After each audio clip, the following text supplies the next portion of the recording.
Kingston Stadium here in Cedar Rapids. Week 3 of the high school campaign about to get underway on a warm night here in Cedar Rapids as we get ready for a Class 4A non-district affair here tonight between the Washington Warriors and the Clinton River Kings. Great to have you with us. Scott Unash, Coach John Hegarty with you in a little bit of a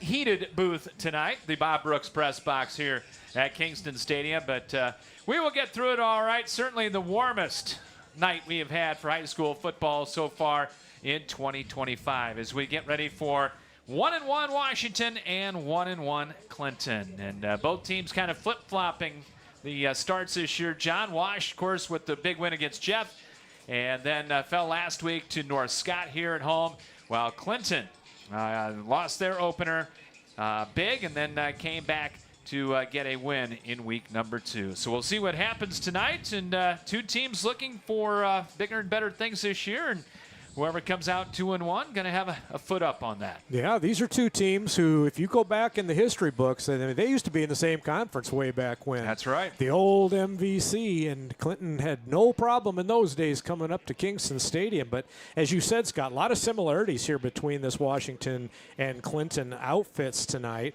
both with 1-1 records. They're both coming off 3-1 seasons last year. Both have relatively new coaches, and they both love to run the ball. So that's a lot of similarities. Should be a quick game tonight. The big glaring difference in my mind is that Washington has the special teams advantage here with punter and kicker Mr. Logan Barton. Yeah, that's right. And you mentioned both teams like to run the football as we welcome you into the Jersey Mike Subs pregame show here from Kingston Stadium on this Thursday night. Jersey Mike Subs with their 3 locations, the Fountains on the northeast side, the east end of Marion, and the Westdale area, and Edgewood Road southwest in Cedar Rapids. Jersey Mike Subs, they are a sub above. And as you mentioned, both teams like to run the football. Washington 236 yards a game, Clinton 214 yards a game.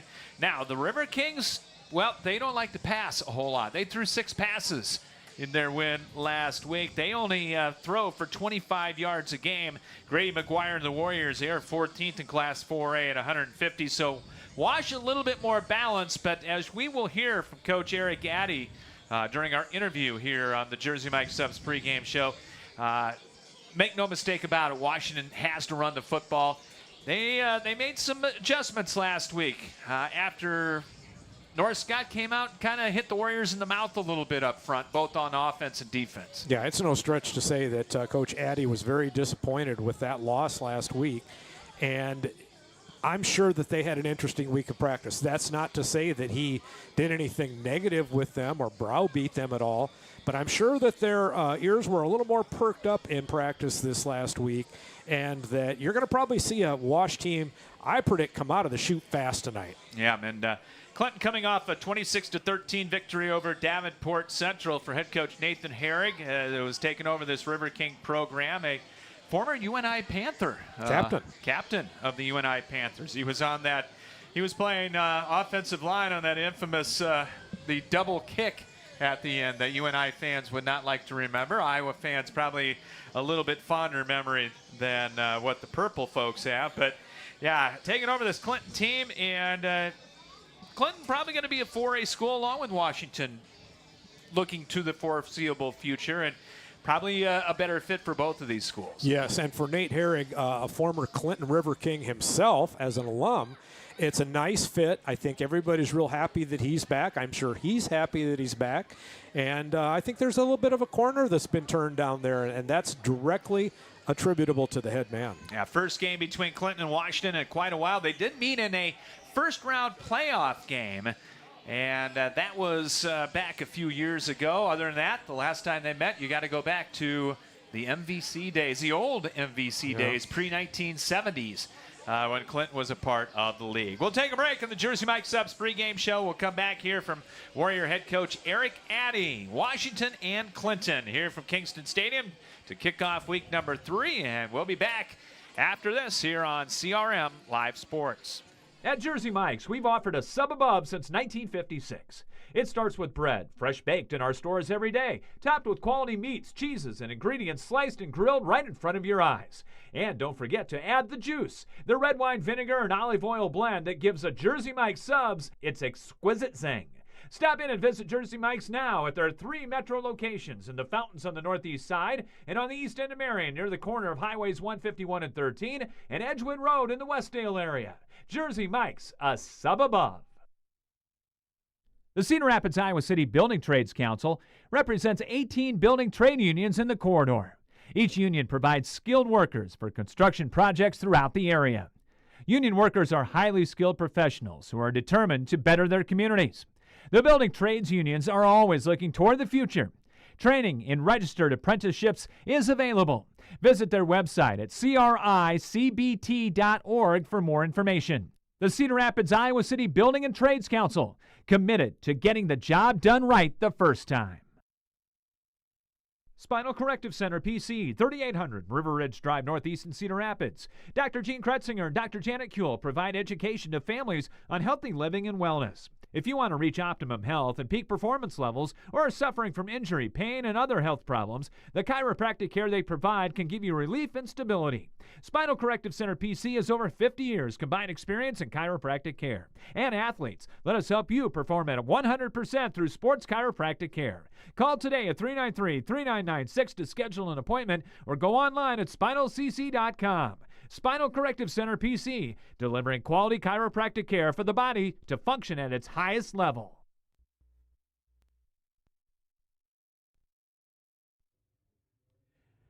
Back in the Jersey Mike Subs pregame show, getting ready for Week 3 Thursday Night Football, Wash and Clinton. And head coach Eric Addy of the Warriors joining me. And Coach, tough one last week, obviously. It wasn't that you got beat bad stat-wise, it just mistakes, little things. And they added up in that loss to North Scott. Yeah, no, for sure. Thanks for having me. All credit to North Scott. North Scott's obviously, like we talked about last week, they're a perennial powerhouse in 4A, and they showed it. It doesn't matter about a new coach, new scheme, doesn't matter. They're always going to be physical up front, and that's where it started and kind of ended for us. Their offensive line was really physical against our defensive front and our second-level linebackers and second-level defenders. And then we're right in it, but right before half, like you spoke to, little things. That's been a big message from us. And then I think we were kind of in a unfamiliar territory because I had multiple seniors after we won the Jeff game come up to me and was like, Coach, man, I've never been 1-0. I've never been 1-0 before. So, it's easy to, as a coach, to tell kids to say, hey, act like you've been there before, but they never have been there before. So, little things, right? That's what we've been focusing all week. But, we had, I think, really well clock management right at the end of the half. Got a good look at a field goal, but then we had a false start penalty that kicked us back 5 yards. And, oh, what do you know? We were short 5 yards. So just little things. And then we came out second half, and, when you turn the ball over 3 times, right, against a team that's already playing physical against you, that's not a good recipe. So yeah, we got to clean up stuff in the second half, and then really we just got to execute better on defense, and we've done some things to speed guys up because I want people flying around playing fast and physical and not playing as hesitant as we seem to be playing last Thursday. So. Yeah, on the defensive side of the ball, talking about that, and it's going to be a hot night tonight too. So probably get some guys in there. Let them go full speed, maybe get some subs in there, rotate some guys. Is that the plan? Yeah. We've always talked about winning the hydration battle, so I joke about it. And if I tell any of these guys, hey, we got a 50-50, we're like, hey, 50% Gatorade, 50% water. So we're just pounding Gatorade and pounding water all day. And because that doesn't take any talent for us to win the hydration battle. So I think that we're just as prepared as anybody else in the state to be the more hydrated team, and that's part of our edge. If kids will take care of the little things and commit to it, and we have so far. We haven't had too many issues like cramping, and now that I said something, we probably have a couple cramps, but it'll be okay. But yeah, I feel confident in a lot of guys getting in the game, and when their numbers called, whether it's offense, defense, special teams, being able to make it happen. Well, week 3, another Thursday night game, and by this time you're starting to kind of delegate the guys, see who is going to be stepping up for you, and hopefully more guys stepping up as you get to this point. Yeah, no, most definitely. Like, obviously, we talked last week. Grady McGuire, kind of the straw that serves the drink for us offensively. He does a lot of things for us offensively. He'll be playing some more defense, even more so than he played week 1 and more than he played week 2. But then at the same time, being able to keep him healthy because he's our number 1 ball carrier right now. But we've adjusted some things and not necessarily reinvented the wheel. But we're going to put it in multiple people's hands, and I'm excited for people to step up. I don't know what type of game it's going to be, if it's going to be a physical run game or if we're going to air it out more, kind of like we chose to do last week, and some of that was out of necessity. But I'm excited to see, where every play takes us. Clinton likes to run the ball too. They come in, and so you probably expect a pretty physical game up front. Oh yeah, most definitely. I mean, we told the guys this week if I was the Clinton coaching staff and I watched Phil McGuire game last week, why would you pass, right? So we challenge those guys to fit up the run, stop the run, fly around, and that's what we're going to be committed to, and we're going to reestablish ourselves running the ball. We kind of got away from it because of the physicality of North Scott's front and their size, just to be quite honest, where we did some things that aren't we got out of our identity offensively, so I'm excited to get back to that. And get special teams cleaned up to week 3 specifications now. Yeah, no, most definitely. We've made some adjustments personnel-wise. We've gotten some guys back that have been sitting out for multitude of reasons, and then those guys are going to be huge contributors for us on special teams, and we were able to execute special teams really well. We had a short week, but a lot of our guys that were on special teams played in what we call our Devo game, but our JV game at North Scott on Monday. So they got some more game action. So there's no substitute for experience. So now those special teams guys have an extra game under their belt, and I'm excited for them to fly around and execute out here tonight. And I mean, Logan Barton's going to do what Logan Barton does. He had again, kind of the story of last Thursday. Everybody had perform uncharacteristically. So I'm excited to see Logan have a really big bounce back game, and just like our whole team. Well, the good thing about football is you get another chance the next week, and on a Thursday night you get a day earlier, so the kids probably enjoyed that after last week. Oh yeah, I did too. We're hungry to get back out there. Talked about all week. I'm sick of feeling this way, right? I've been feeling terrible since Thursday, so I'm ready to get some get back, and these guys are too, and we're ready to fly around. All right, best of luck to the Warriors tonight. All right, thank you.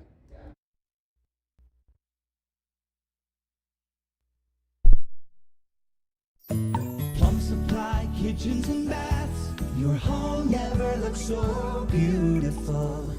Plumbing fixtures, a great variety. Transform your home with Plum Supply. Our kitchen designs are amazing. Our service is priceless. Plum Supply. Touch and see. Plum Supply kitchens and baths. Your home never looks so beautiful. Are you looking for one unique workout location that combines everything you're looking for? The House of Iron is redefining the Cedar Rapids area fitness landscape. House of Iron isn't just another gym, it's a sanctuary for anyone seeking to transform their life through physical and mental well-being. Sporting state-of-the-art equipment and hexagonal lighting, not only is the space illuminated with a sense of energy and purpose, you will be too. Take advantage of our other amenities like a cold plunge, a sauna, ultra-modern locker room, showers, and a picture and posing room, and more. House of Iron offers monthly memberships as well as personal training sessions for people of all ages and ability. Whether you're a seasoned fitness enthusiast or just beginning your wellness adventure, House of Iron promises to be more than just a gym. It's a beacon of hope, positivity, and vitality. House of Iron with 2 locations on the west side and in the historic World Theater Building downtown. Scott Unash, John Haggerty back with you here at Kingston Stadium. Wash and Clinton getting ready to go at it here. Week number 3. River Kings making their way out already. The Southeast Tunnel. We await the Warriors. Wash Marching Band making their way out here. And we will have our national anthem coming up here in just a couple of moments. As we come your way on the Jersey Mike Subs pregame show, we'll get you our keys to the game, get you a look at the starting lineups as well. We will do that in just a couple of moments right after we looks like we get ready to join the Washington Warrior Marching Band as they will perform our national anthem coming up here tonight from Kingston Stadium on what is a very, very warm evening for football, as we've got 83 degrees coming up on kickoff. So right now, let's join the Washington Marching Band with our national anthem.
Washington Band with tonight's playing of our national anthem. Second straight Thursday night for the Warriors, and time to take a look at the keys to the ball game here tonight. They're brought to you by the Cedar Rapids, Iowa City Building Trades Council, representing 18 building trade unions up and down the corridor. Apprenticeships available, and they're online at cricbt.org.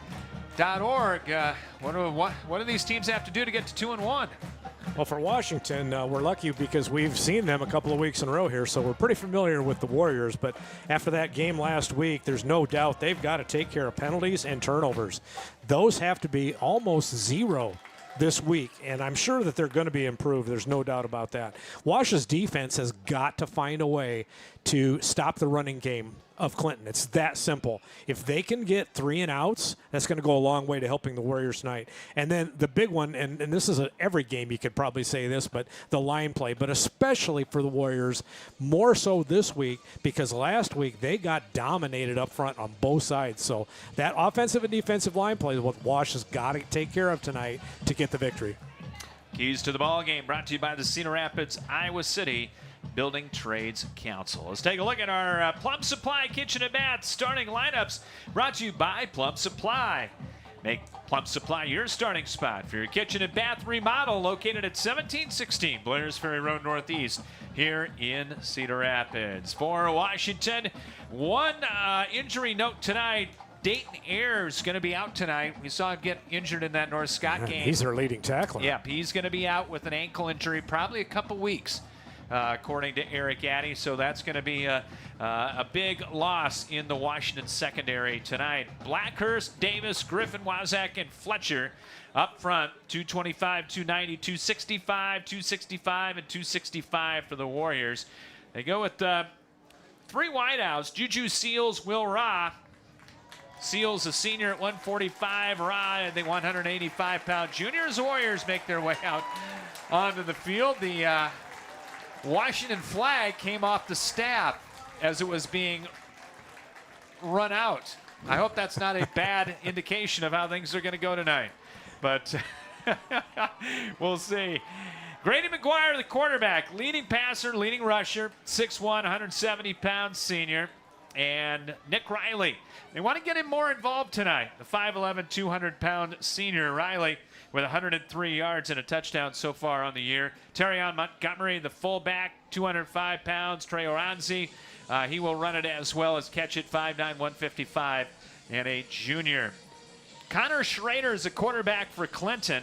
And much like Grady McGuire, he's that all-purpose guy. 154 yards rushing, has only thrown 18 passes all year. It is a run-first Clinton team. He is a 5'10", 168-pound senior. The running back is Ethan Carpenter. He's a 6 foot, 180-pound junior, 170 yards, averaging 6.3 yards per run, and 2 touchdowns. It is a veer-type offense for Clinton, John, so we'll see a couple of maybe some reverses on a little counter play. Other than that, it's going to be a lot of read option with the quarterback and the running back. Well, that tells the defense what they need to know, and so they can just pin their ears back. That's going to be a lot easier assignment in terms of prep for the defensive coordinator this week, that's for sure. Yeah. 83 degrees, little bit of a wind, and the official word was from the east, but it looks more like southeast to me. But we will see. Not a whole lot of wind to worry about. Washing the blue and black combination tonight. Blue helmets with the white face masks. The blue jerseys with the big white numbers. And the black solid pants. Clinton in the road whites with the black numbers, red and black striping, black pants with the red stripe, and the black helmets. Lauren Wood and his crew, they are the officials for this one here tonight at Kingston Stadium. I believe Clinton won the toss and deferred, and Wash is going to get the ball first.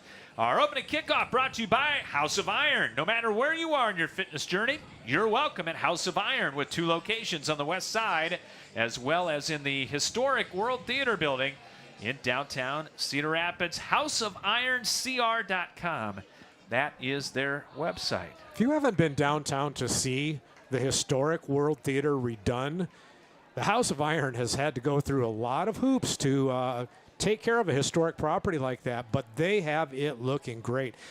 Just walk in sometime and ask if you can just look around, because they would be happy to show it off to you. They would indeed, Mr. Stepanek and company. Dodd and Cooley will be back to get the opening kickoff from Logan Barton. Wash kicking with what little wind we have here tonight from right to left. They'll defend the south goal to start our Thursday night Week 3 ball game. Barton with the big leg, the junior with the approach and the kick. And this one's going to go 7 yards into the end zone. And it'll be 1st and 10, Clinton at the 20-yard line. We'll see this, I'll say, new look Wash defense, John, as Coach Addy wants him to fly to the ball a little bit more. Shaughnessy, Robertson up front. Sint, Colder, Montgomery, Waters, and Riley, the linebackers. And we will see who's going to be back there in place of Dayton Ayers for this Wash outfit. Looks to be Cam Stroshine is going to be in there. 1st and 10 for the Clinton River Kings from the 20-yard line. Schrader, the quarterback. They'll send a man in motion. One set back, and we've got movement up front on both the Warriors and the River Kings. They went with the long count. It's going to be a false start on Clinton. Freshman game won by Clinton tonight, 29-14. So it'll back up the River Kings 5. It'll be 1st and 15. Marshall Johnson, one wide out. He will go on the far side. And Jay Dodd will now come in motion to the right. One back in the backfield, read option on the handoff, and nothing doing for Carpenter. Maybe squeezed out a yard to the 16-yard line, and that was it. Big Brian Robertson, the 265-pound sophomore nose, was right there for Washington. Massive line split between Clinton's center and right guard, and that was where they called that run, but it was filled in a hurry by Wash. 2nd down, just underway here from Kingston Stadium. Man in motion. They'll throw the quick out, and the pass caught on the far side by Johnson. Well, we talked about running, and they throw the ball for a short gain out to the 24-yard line. Pretty safe pass, and I think that that's a good call by Nate Herrig to go against the tendencies that they have to run. So it'll be a 3rd down coming up. Again, Scott, a massive line split between the center and the right guard. Yes, sir. Oh, huge. 3rd down and 6. They will bring a man in motion. They'll hand it off. Carpenter up the middle's got a 1st down. Breaking tackles across the 35 and out to the 38-yard line. going to go for 14 on that third down run, and they went right through that big gap. Yeah, Ethan Carpenter got good body lean once he broke the first tackle, and then he had a couple more arm tackles, just kept his legs churning and ran through them as well. First and 10, they'll call it the 38-yard line for Clinton. Just underway, 10:35 to play opening quarter. Carpenter the lone back, off the fake. Schrader took it up the middle and got pounded by Nick Riley. After a gain of a yard to the 39-yard line, got his feet taken out on the big hit by Nick Riley, the senior 200-pound linebacker. Riley put him down to the turf with emphasis. Willie Davis will come in. Robertson will come out. Going to have a little bit more substitutions for Wash here on defense. Slot left, slot right. They'll send the slot right man in motion. Hand off to Carpenter off the left side. Pushing the pile ahead. Gets close to the 45-yard line. They're going to call him knee down at the 44 on a gain of 5. You know, we say this every time that we see a Wash game. They run that 3 defensive lineman front. That puts a premium on the 3 interior linebackers having to slam up in there. And they did not do it on that play. Cooley slot to the right. They'll give it to him on the end around. Warriors waiting for it. Kobe Sent, the junior linebacker, along with Gabe Brown, the safety, coming up, making the stop. Going to be a loss of 2, and Clinton forced to punt. That's the old Greg Purnell wing T inside handoff counter there. I still get shivers up my spine when I see that one, Scott. Wash played it very well, though. Certainly did. So the River Kings forced to punt. High snap brought down.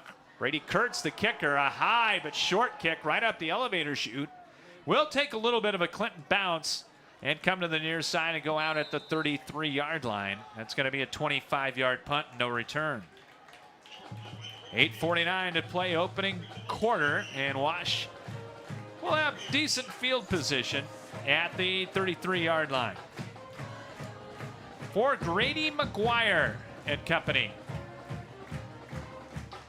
Wash defense took care of their side of the first possession. Now it's time for the offense to put the first score on the board. Here's McGuire under center. Tight formation. Montgomery the lone setback, and he'll get it off the right side and make it Riley 22 instead of 20, and he's going to go for 9, just pushing that Clinton front back for that 9-yard pickup. It's just like a fullback dive in the old day there. And we talked about Riley not getting maybe as many touches last week as he normally does. So they're coming right out of the chute here, getting Nicholas that ball. Clinton with a 4-3 base defense. They got a big man right in the middle, Demetrius Robinson, 6'1", 325, and a junior. Same play, and it's going to result in the first down as Riley will give him progress to the 46-yard line. It'll be 4 more, and the first down of the ball game for Cedar Rapids, Washington. Well, when you get a fullback dive to go on first down for 9 yards, I think you're going to plan to see a lot of it. And so Eric Addy called it again right away, got the first down, but looks like Clinton maybe gummed things up a little bit more. See how many they're going to put in the box here before long. Well, if they keep running Nicholas Riley straight through the A gap, they're going to see a lot of that. Sent in there now as the running back. They'll send Aranzi in motion. He'll get the toss coming to the right side, trying to get to the corner, turns it up 50 into River King territory, and Trey gets down to the 47. That's going to be a pickup of 7. Well, we've seen Aranzi really make a living out there on the edge, especially to the wide side of the field. With that toss sweep, he loves to get out there, stretch that field as far as he can, and then when he sees a little crease in the seam, head north-south. Gain of 7 makes a second down and 3. Juju Seals coming out to the near side. Will Ra up top. Again, sent the lone setback, and they're going to give it to him and got tripped up. He got tripped up by big Demetrius Robinson. Can't miss Demetrius at 325 in the middle there. Going to be a gain of 1 and a 3rd and short. Both these teams, John, have to have 3rd and short tonight. They got to stay ahead of the sticks. Yes, they do. We're already under 7 to play first quarter. And value your possessions. Absolutely. Try and score something every time. 3rd down and 2, and give up the middle, and I don't think they got there. I don't think they did either. The way the line judges are coming in, they're going to be about a half-yard short. Nick Riley, the ball carrier, and it's going to be really close. Now you're in Clinton Oh, territory. they got a good spot. Oh, they certainly did. They're not even going to measure that. That's going to be a first down for the Warriors. And I'm not sure that's going to make Nate Herrig real happy over there. A Wash, I'm certain, would have gone for it on 4th down there. Absolutely.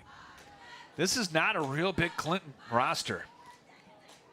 You don't see Wash outnumber the opponent by this amount very Wash often. got a pretty good-sized roster this year, but to your point, no, not so much on Clinton. McGuire on the keeper.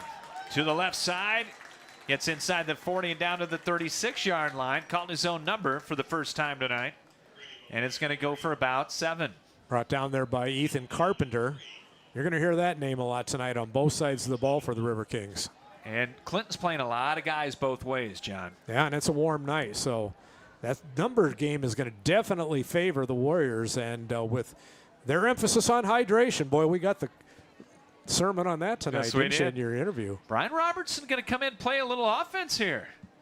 The 6'3", 265-pound sophomore. He's going to line up as the left tackle here, and the handoff up the middle to Riley, and gets inside the 35. Should have the first down, and they will move the sticks on a gain of 3. So Riley, 4 carries in the early going for 18 yards, and first down, Cedar Rapids, Washington.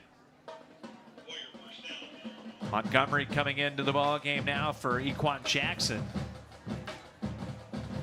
All on the ground so far for the Warriors. First and 10, 34-yard line. No score. 5 minutes to play here in the opening quarter. McGuire on the keeper, coming right, pushing ahead. He's going to get inside the 25, down to the 23 for another Wash first down.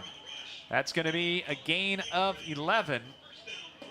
And coming up to make the stop, Eric Harris from his defensive secondary spot. Quarterback sweep to the wide side of the field and had a lot of blue jerseys out there running interference for him.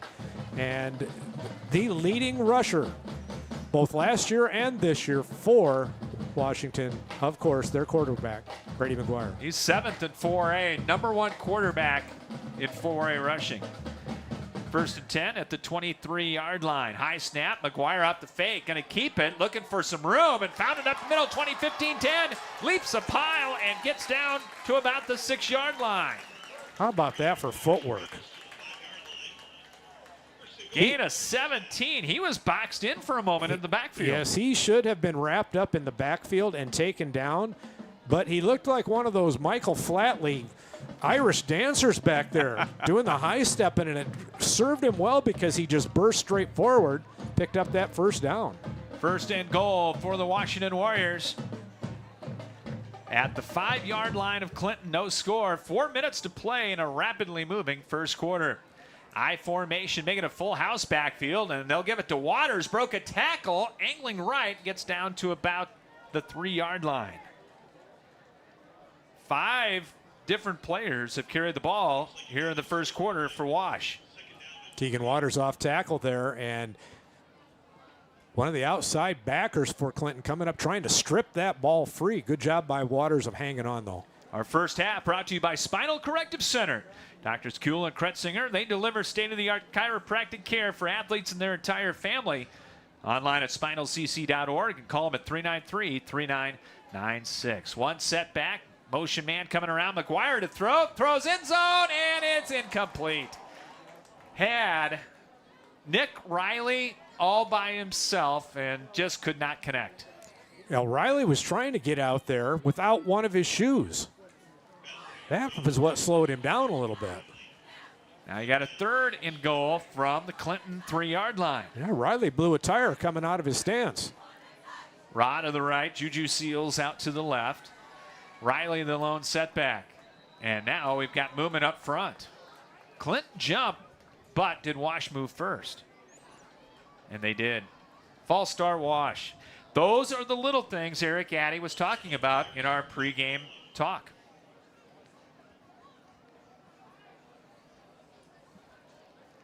Boy, with that close, knocking on the door, that's the last thing you want to do is have a procedure penalty back you up 5. So instead of 3rd and goal from the 3, it's now 3rd and goal from the 8. Riley will stay in the backfield, slot left, slot right, receivers left and right. McGuire, short drop, looks for the fade, right side of the end zone, and overshot Ryan, complete. Oh, now do you send in Barton? I think you do. Yep, here he comes. Got to get points off a long, long drive like this. Going to be from the right hash, and that's a pretty good severe angle this close to the goal line. Aronzi will hold, and it's going to be 25 yards for Logan Barton. 1 for 3 on the year, but he's maybe the premier kicker in the state of Iowa as a junior. Good snap, placed down, kick on its way, plenty of distance, and it is good. 25-yard field goal by Logan Barton, and the Warriors get on the board first. 3-0 Wash. 3:03 to play first quarter. Back after this here on CRM Live Sports. End your search for your favorite restaurant in Cedar Rapids. Come to Emil's Hideaway. Emil's is the home for the best tasting American food around. Choose from your favorites: chicken, pasta dishes, pizzas, burgers, and fries. Whether you're bringing the whole family for a meal or wetting your whistle at our fully stocked bar, there's something to satisfy all ages and tastes at our classic American local restaurant. Need catering for your next party or event? Emil's has that too. Call them for details. Emil's Hideaway, open Monday through Saturday at 4 p.m., is right next to Home Depot and across from Lindale Mall on 1st Avenue Southeast in Cedar Rapids. Carpenters Local 308 in Cedar Rapids is a member of the North Central States Regional Council of Carpenters, representing nearly 27,000 members and their families in the upper Midwest. The union is dedicated to protecting and elevating the economic and social conditions of all workers and to provide our industry with the best trained, most productive, and safest workforce available.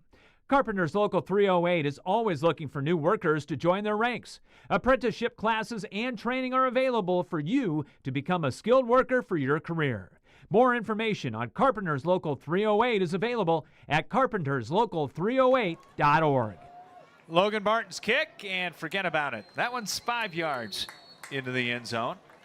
And Clinton will start this drive as well on the 20-yard line. 3-0 in favor of Wash. Like we talked about, this game is going to be so quickly moving, you would think, with the two running offenses. I like that move by Eric Addy to get 3 right there. You got to get points. That's exactly right. And you've got the premier kicker in the state, so that's almost money in the bank. So Clinton will bring their offense out, down 3-0. Carpenter will line up behind Schrader in the pistol. They're going to throw. Schrader looks right, throws middle, came back, and the catch made at the 27-yard line by Cooley. And he was hit right away. Cassius Batty on the stop after a pickup of about 8 yards.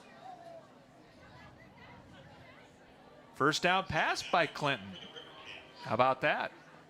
Breaking tendencies. That's a good coaching move.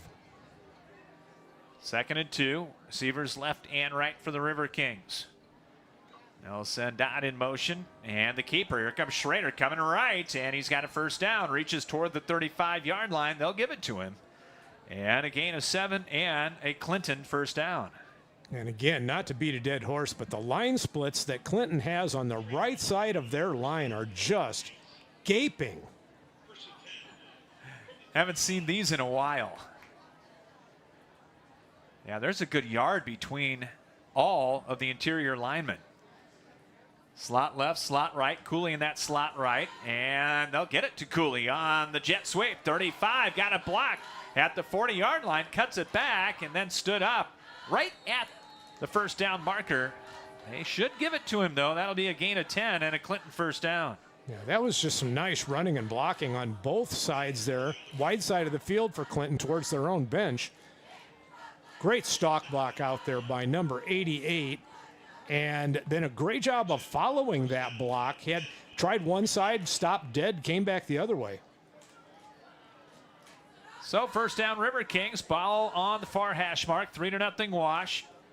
Again, slot left, slot right. Here is the little toss on the jet sweep to Cooley, and didn't get much. Willie Davis chased him down. The 6', 290-pound junior showed some speed right there. Yes, he did. That'll be a pass and a gain of 1. And when he got his hands on him, he pounced on him. Yes, he did. Minute 20 clock running here in the first quarter. That's a lot of beef to come down on you when you're running the ball. Yes, it is. And every pound of it came down on him, too. Marshall Johnson to the right side. And on second down, here's the handoff. Big hole, Carpenter right side into Warrior territory. And gets brought down by Nick Riley and Trey Aronzi on a double team tackle after a pickup of about 7. Yeah, and it was right through those huge line splits on the right-hand side there. I think that's something Wash is going to have to talk about, how they're going to make an adjustment to that, because every time Clinton's run to that side, they've gotten some pretty good yardage. Could be our final play here of the quarter. On the fake and a keeper, and Schrader hit hard by Kobe Sint.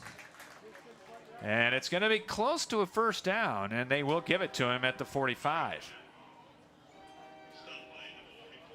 So that will stop the clock for the chains to move. And they will not have to run another play here in the first quarter if they choose not to. Yeah, they're signaling in from the sideline that let's just take this to the quarter break. We're going to be at the end of the first quarter in a rapidly moving Thursday nighter here at Kingston Stadium. And after 1, Cedar Rapids, Washington 3, and the Clinton River Kings nothing. We'll come back to Kingston after this here on CRM Live Sports. Your search for healthy, fast casual in the downtown is over. Whether it's a quick bite you're looking for or a freshly made smoothie, Stack Wellness Cafe has expanded healthy eating in downtown Cedar Rapids.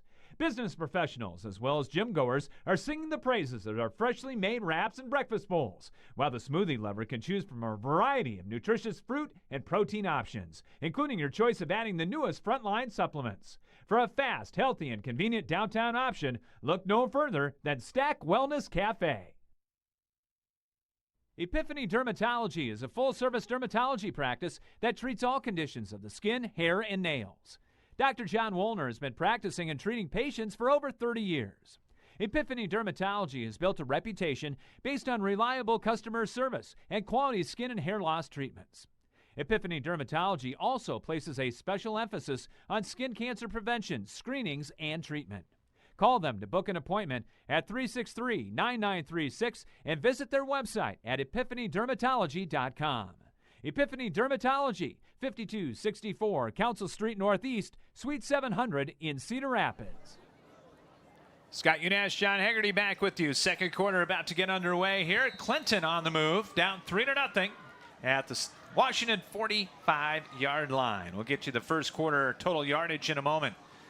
First and 10 from the right hash mark. They'll empty the backfield, and they'll throw it out in the flat. The spinning catch made by Eggers, the fullback.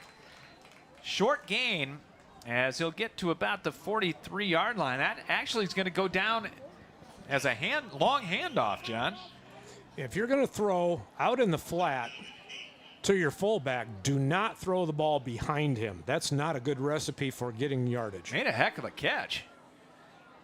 After one quarter, Clinton 62 total yards, Washington 63 total yards. And the Warriors with a 3-0 lead. Wash back to their base. They're going with more of a 3-5 tonight. Read option, handoff. Carpenter broke through. 30, 25, 20 with a flag down.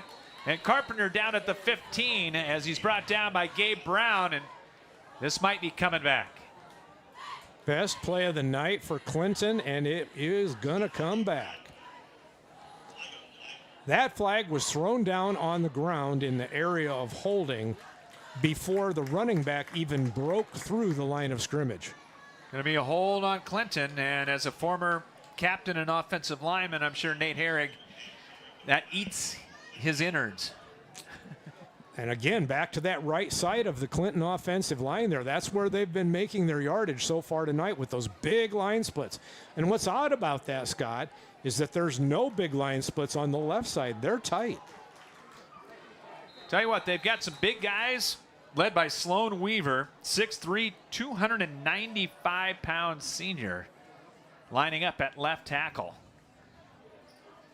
The center, Cooper Cooley at 2:08. Here's a little flip out in the right flat. Catch made at the 50-yard line. Flag down. Big hit put on by Montgomery on Maddox Cooley. And we'll see what that penalty flag is about. Unfortunately, with the way his momentum was coming in, all he could do was grab shoulder pads and throw the young man down from Clinton. And so I don't know if they're going to actually call that a horse collar or what. Be a gain of 4 to the Wash 49. And they're deliberating on that far side, and it is going to be a personal foul. Face mask He got the face mask. against Wash. He got a lot of jersey and shoulder pad, too. That's going to be 15 and a first down for Clinton. That shows you Montgomery's strength, though. He had a face mask and a jersey on the shoulder pad, and he threw that guy down like a rag doll. First down at the Wash 34-yard line. Here's a handoff to Carpenter, and hit and brought down. Kobe Sint busted through, got him. He fell forward for about a yard as he'll take it to the 33-yard line. Good job by the Wash's middle linebacker. They're actually, as we mentioned, John, with Dayton Ayers out tonight, they're not replacing him with a safety. They're replacing him with another linebacker. Mm-hmm. Ayers, their leading tackler so far this year. So an old adapt, improvise, overcome. Sint number 2. Second down and 10. They gave him no gain on that one. Dodd coming in motion off the fake. And they're trying to try the throwback screen. Coming back to make the catch. Carpenter, and then he paved for that catch by Nick Riley. Only going to be a gain of about a yard. Riley stayed home nicely from that linebacker spot. It's a very slow developing screenplay, and I'm not exactly sure, but I'm not going to say that was necessarily the intended receiver. They made, lemonade out of lemons right there. They're lucky that didn't get thrown for a loss. 3rd and 9 coming up. As Clinton will have it at the Wash 32-yard line. Wide side of the field to the right. They'll roll that way. Schrader to throw. Throws into traffic, and it's incomplete. Dodd had it for a moment. And did they throw a flag on that? I don't see it. Yeah, they did throw a flag. There was a big hit applied to the receiver, which caused the ball to go out. And I think they're going to get Wash on some sort of a personal foul, targeting perhaps. I don't know. Coach Addy out there pleading his case with the home team's line judge. Personal foul. And it is going to be on the Warriors. Well, that's not a defenseless receiver. So Wash has given Clinton 2 first downs via penalty. And it's going to be in the red zone now. 1st and 10 at the Warriors 17-yard line. 3-0 Wash, 9:20 to play here in the opening half. Brought to you by Spinal Corrective Center PC in the River Ridge Executive Park on the northeast side. Fake, Schrader up the middle, and he's going to get to about the 12-yard line. Connor Schrader, 5'10", 168-pound senior. And it'll be 2nd down, and I'll call it a long 4. Robertson on the stop that time. Clinton not wasting much time in that little jumble huddle. Here is the keeper on the Wildcat. Carpenter around the right side of the 5, twisted toward the goal line, and he's down at the 1. Went a little Wildcat, went quick, John, and they're going to go quick again. Yeah, they're all hustling right back. Ball isn't anywhere near back there to be spotted yet. 1st and goal from the 1. Carpenter going to stay in the Wildcat. He'll get it off the right side. Pounds in. Touchdown, Clinton. River Kings take the lead with 8:33 to play here in the opening half. Now, that's not going to settle well here on the home team side because that was through self-inflicted wounds. And as soon as that first down off the penalty was made, and I'm going to stop my thought here for a second because I'm not so sure. Oh, they are lining up for the kick. Yeah. But Clinton's only made one successful PAT so far this year. This is Brady Kurtz, listed as a running back. He's their punter as well. Soccer style specialist. Low snap, rolled back there, and it was blocked. And that's why they've only made one PAT this Nick year. Riley came in and blocked it. 8:31 to play here in the opening half. Clinton 6, Cedar Rapids, Washington 3. We'll come back with the kickoff right after this here on CRM Live Sports. In your search for a cozy, one-of-a-kind meal, make plans to visit Cava House Cafe in downtown Swisher. Stop in for breakfast and lunch at Cava. Mornings, try one of their homemade pastries, fresh scones, cinnamon rolls, muffins, coffee cake, or have a serving of hot breakfast casserole. The lunch menu includes a variety of hearty and hot cold sandwiches. The Texas smoked brisket is a fan favorite, or try one of their fresh, never frozen Angus beef burgers. And no meal is complete without a dessert from Cava's Pastry Cabinet. Their signature black bottom cake and carrot cake are worth every calorie. And top it off with a scoop of Dan and Debbie's ice cream. One visit for Sunday brunch and you'll be hooked. And be sure to check out Cava's gift shop for unique candles and gifts. Customers all say when you walk in the door, you feel like you've stepped into a Hallmark movie. Come share a random moment at Cava House Cafe in downtown Swisher. At Hunt Graphic Innovations, it's the personal touch that counts. If you're serious about creating an eye-catching website or need assistance in graphic design for print, newsletters, posters, signs, or banners, Hunt Graphic Innovations has the experience to help get the job done. With personal attention and competitive pricing, discover the difference Hunt Graphic Innovations can make for you. Clinton takes a 6-3 lead. Extra point missed. Kurtz to kick it off. Wash has got two deep backs, but way up at the 15-yard line. And Kurtz, low line drive kick, will take a bounce, picked up at the 8-yard line. Waters, little stutter move, 20-25, and then tripped up as he got close to the 30-yard line. They'll give him the 30-yard line. And that's where the Warrior offense will start up here. Well, we've seen 2 scores and 1 punt so far in this ball game. Clock rapidly evaporating, however, though. We talked about valuing every possession. Wash finding themselves behind on the scoreboard now, albeit only 3 points, but they want to go down here with a long, methodical drive, or maybe a quick one if they can. They got to get some points from this possession. Riley, the lone setback. He'll be the blocker. McGuire, student body right, coming around the corner at the numbers 30-35 and pushed out of bounds. And Carpenter, along with Eric Harris on the stop, going to be a gain of 11. They'll move the chains. Great seal block there by both Montgomery and Nicholas Riley. Sealed that opening for the wide side sweep of the quarterback. Gain of 11, 1st and 10, 41-yard line. Rod to the near side. Juju Seals up top to the left. Again, that tight formation. Riley the setback. He'll get it right up the middle, pushing those legs forward, dragging literally Alfonso Herrera, 5'7", 156-pound D-back.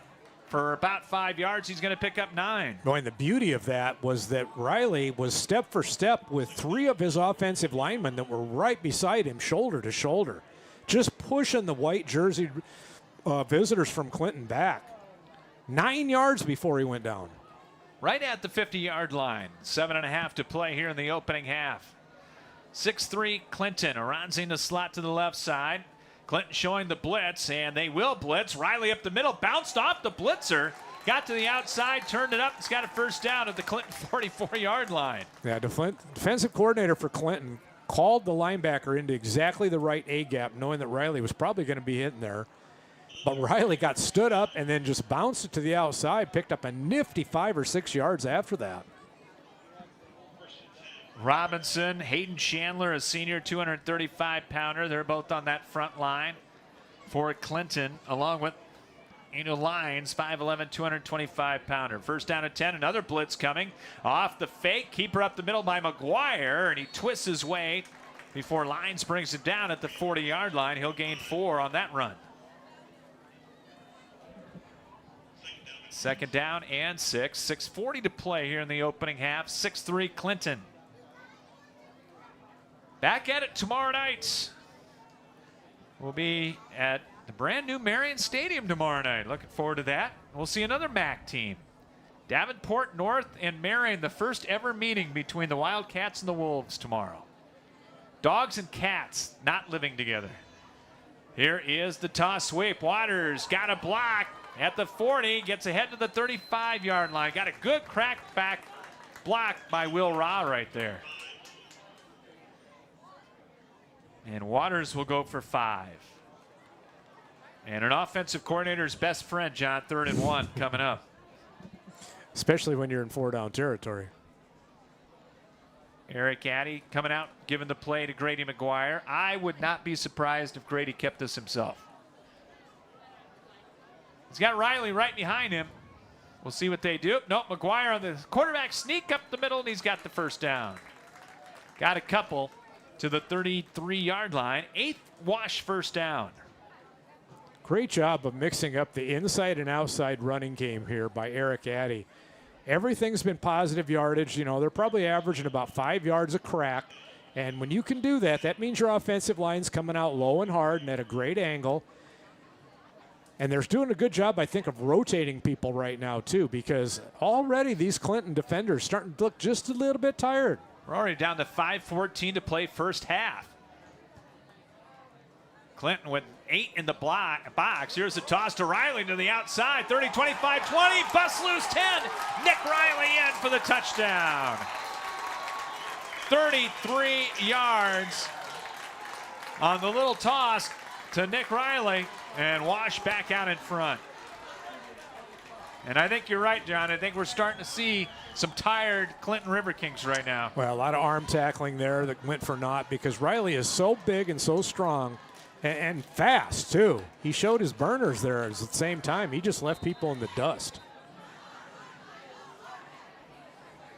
Logan Barton to try to tack on the extra point. This is a big one. This would make it a 4-point lead. Low snap dug out, and Barton's extra point try is good. Warriors reclaim the lead with 5 minutes even to play here in the first half. Cedar Rapids, Washington, 10, and Clinton, 6. We'll come back with a kick after this here on CRM Live Sports. American Family Insurance agent Kurt Gustafson is committed to inspiring and protecting dreams right here in Cedar Rapids and the surrounding area. He starts by getting to know you and your needs and build a free auto, home, or life insurance quote. By bundling policies, we can often offer a variety of discounts. Whether you're purchasing a car, buying property, managing an investment property, starting a small business, or leaving behind a legacy, we've got your back as you pursue your dreams, and we'll help protect them. Insure carefully, dream fearlessly. See Kurt Gustafson Agency of American Family Insurance on Johnson Avenue Southwest, right across from the Johnson Avenue Hy-Vee for more details. If using your head and hands to work smart and learn a career appeals to you, and if working with good people and doing good work interests you, then a career with the plumbers and pipe fitters of Local 125 is a great choice for you. From residential plumbing to commercial construction, members of Local 125 do the highly skilled work that lays the foundation for community development. Local 125 also provides world-class training through a comprehensive apprenticeship and continuing education program. Good work, good money, good people, great career. For more information, go online to ualocal125.org. Scott Unash, John Haggerty back with you here at Kingston Stadium. Warriors with a 10-6 lead over Clinton. And Wash Barton with the kick, and this one's going to go into the end zone. That was, well, it's getting closer. It's 4 yards into the end zone that time. Might have had just a little bit of wind in his face there, but not much. Not much. So, 10-6 Warrior lead, and Clinton will have it at the 20-yard line once again. All 3 of their drives have started at the 20-yard line. We'll have the Bim Ritter Sportswear halftime show coming up for you. We'll take a peek ahead at tomorrow night's games. Take a look at the stat recap for you as well. Coming up on the Bim Ritter Sportswear halftime show. Marshall Johnson out to the left side. They'll send Dodd in motion. And the handoff off the right side, Carpenter. Follows the right tackle. Brian Robertson on the stop along with Kobe Sint. Robertson lost his hat. Gonna have to come out for a play. That read option again that Clinton has run most of the time. Very effective right there. Cooper Baylitz is the tight end. He's gonna flank out to the left here. 6'4", 211-pound junior. One setback, and the shotgun snap and the handoff to Carpenter. Crosses the 25 and gets to the 27-yard line. And we'll make it 3rd and 3. Clinton 2 out of 5 on 3rd down tries tonight.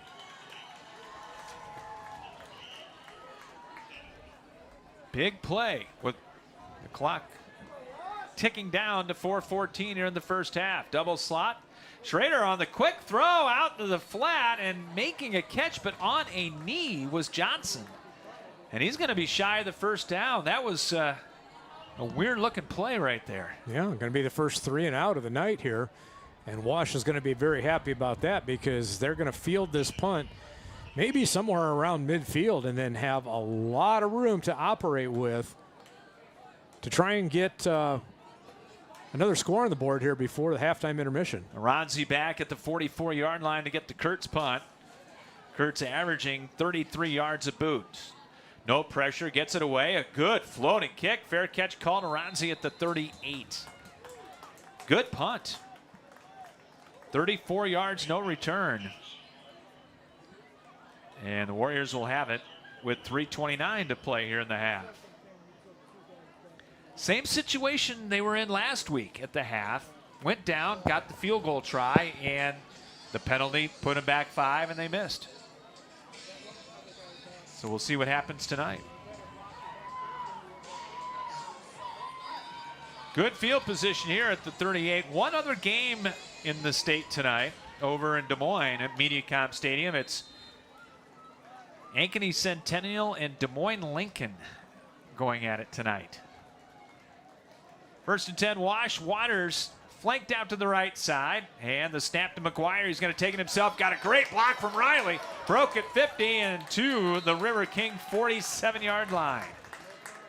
Riley just absolutely blew somebody up. That was one of the biggest holes we've seen opened up by an offensive line on either side tonight. Gain of 15 and a Wash first down. McGuire's so quick when he reads an opening, and he bursts through it with it, just goes into another gear when he sees that opening. Eric Addy talking to his troops behind him. 1st and 10. And they'll go out of the eye. They'll give it a second back through, and Waters almost had that ball stripped. Good job of defense by Nolan Eggers, who came up, almost knocked it away. It is a gain of 1 to the 46-yard line. A lot of hands on hips down there for Clinton right now, Scott. They're looking a little bit tired. A lot of their players going both ways. And it's a warm night. And the pace of this game has been relentless. 2nd and 9. 2:25 clock rolling first half. With Wash out in front, 10-6. Aronzi in motion to the left. Play clock at 8. He'll line up slot to the left side. Shotgun snap, handoff to Riley off the left side. Cuts it back to the 40. Dives ahead close to a first down. Might be a yard short. Eggers again on the stop as he's going to take it down to the Clinton 38-yard line. For a gain of 7. And Riley having a good first half. He's making up for those lack of touches last week, isn't he? 73 yards and a touchdown for Riley. Yeah, that's been a point of emphasis for the offense tonight at Wash, is to get Riley some touches. Wash 2 out of 2 on 3rd downs. This is 3rd and short. McGuire to Riley, and he'll have the first down. Falls ahead to the 35-yard line. Brady Kurtz on the stop. We're going to get a Wash. Timeout. Timeout taken by the Warriors. Minute 36 to play first half. 10-6. Washington out in front. Back after this here on CRM Live Sports. First Federal Credit Union has been helping homeowners for almost a century. Options are crucial when it comes to a first-time home purchase, mortgage refinancing, or a bill consolidation loan. Being able to select the absolute best loan for your situation can literally save you thousands of dollars over the life of the loan. Whether you're a first-time home buyer or an experienced homeowner, First Federal Credit Union will work to find the solution that is right for you. Learn more at firstfedcu.com. Member NCUA, Equal Housing Lender. Whether you need long-term care or short-term rehabilitation for your elder, one visit to Westridge Care Center and you'll see what has made them one of the finest nursing care facilities in the area since 1992. At Westridge Care Center, our #1 priority is to make all loved ones in our care safe and healthy. Westridge Care Center implements the Eden philosophy to reflect an environment of living as a habitat for humans instead of a place of frailty and waiting. Call 390-3367 to arrange a tour of their privately owned single-entity facility with private rooms with all the amenities. Westridge Care Center, 3131 F Avenue Northwest, Cedar Rapids, and online at westridgecarecenter.com. Back to action, toss to Nick Riley, and tiptoeing around the sideline. Did he stay in bounds? He did not. But it will stop the clock as he did pick up a first down. He gained 11. And the clock will continue to move right now as they set the chains with 1:23 to go. Wash still with 2 timeouts. And this has been the Nicholas Riley show here. He's just looking stronger as the game goes on. Riley on the right hip of McGuire. And they'll fake it to him. McGuire up the middle, 20, and drug down from behind as he got down to the 17, and we'll get another Wash timeout. So that'll be the second Warrior timeout. We'll take a quick one with 1:03 to play here in the opening half. 10-6 Wash, but on the move. Back after this on CRM Live Sports. Hills Bank is your hometown financial champion, here to help you score some wins. Because at Hills Bank, managing your money is easy. They've got 19 local branches across the corridor, 40,000 surcharge-free ATMs around the country, and online account access at any time. Whether you're a student athlete or a super fan, Hills Bank helps you get in the game. Hills Bank, where it's easy to connect with a banker over the phone or on hillsbank.com. Because we believe banking is better through human connection. Hills Bank is an equal housing lender and FDIC member. Back at Kingston, 63 seconds to play here in the opening half. And a second down and 3 coming up for Wash, up 10-6. Wash still has 1 timeout left, but I'm sure they're calling a couple of plays here over on the sideline during this timeout. McGuire in that little muddle huddle there, not far from the football. Riley will stay in as the running back. Tight Seals on the left. Rod tight on the right. Montgomery in the slot. Shotgun snap. McGuire on the keeper, hitting the backfield and goes out of bounds. Eggers came up from his linebacker spot and forced him out of bounds. And see where they're going to spot it. And it's going to be right at the line of scrimmage for a 3rd and 3 coming up for Wash. Yeah, 1 defender unaccounted for there by Wash's offense, and wisely McGuire got out of bounds. Wash has played first 3 games in the friendly confines of Kingston Stadium here. Although they were the visitors on opening night. Headed to Grinnell next week, so they're going to get a little road trip in. They'll get to Grinnell next week. They're going to move it back to the 21-yard line, so that was actually a loss of a couple. Shotgun, snap, fake. McGuire on the keeper, little stunner move, coming to the right side, gummed up and out of bounds. Boy, again, they didn't account for everybody defensively there, but thank goodness McGuire got out. Well, 4th and a long 5, and here comes Logan Barton. I was going to ask you, he kicked the field goal? When you got number 99 as the ace in the hole, you pull him out every so often and play him. Going to be a 40-yard attempt under the Aranzi hold. Chip shot for Barton. From the near side hash mark. With 52 seconds to go in the half. Good snap, placed down, kick on its way, and it hits the upright. He doinked it off the far upright. And very near the top of it, too, just to give you an idea of how much that would have cleared had it gone through. So Clinton dodges a bullet on the missed field goal by the Warriors, a 40-yarder. 46 seconds to play, and we'll see how Clinton will elect to go with this. They're not a big passing team. They came in to the ball game with 50 total yards in 2 games passing, which was dead last in Class 4A. I imagine they're going to keep the cards close to the vest, and they're going to go Wildcat with Carpenter, and he'll come off the right side and get 4. And timeout going to be taken here, though, by Clinton. Going to try one more play, it looks like here, John. That was a little deflating. I think Uncle Mo's wearing a white jersey right now a little bit. And if you're a regular to our broadcasts, since we have done every Wash game so far this year, you'll understand what I mean when I say that Mr. Barton, the kicker for Wash, the super junior kicker for Wash, wears his emotions on his sleeve, whether he's happy or whether he's sad. He came off after that doink of the upright, and he was not happy at all. No, with he that. wasn't. Well, expect maybe a little bit of trickery here from Clinton. Well, what you don't want to do if you're Clinton is something that's going to allow for a big turnover and return for any kind of a score or a setup for another Logan Barton field goal. That's right. Don't give him a second chance. No. Especially not when you're down inside, your own 25. You might roll the dice if you're on the other side of the field, but 2nd down and 7 for Clinton. They're going to throw it. Schrader back to throw. A couple pump fakes. Throws the middle, and it was too high and almost picked off by Gabe Brown. They tried to get it to Baylitz, the tight end, who was coming on a deep cut in. Ooh.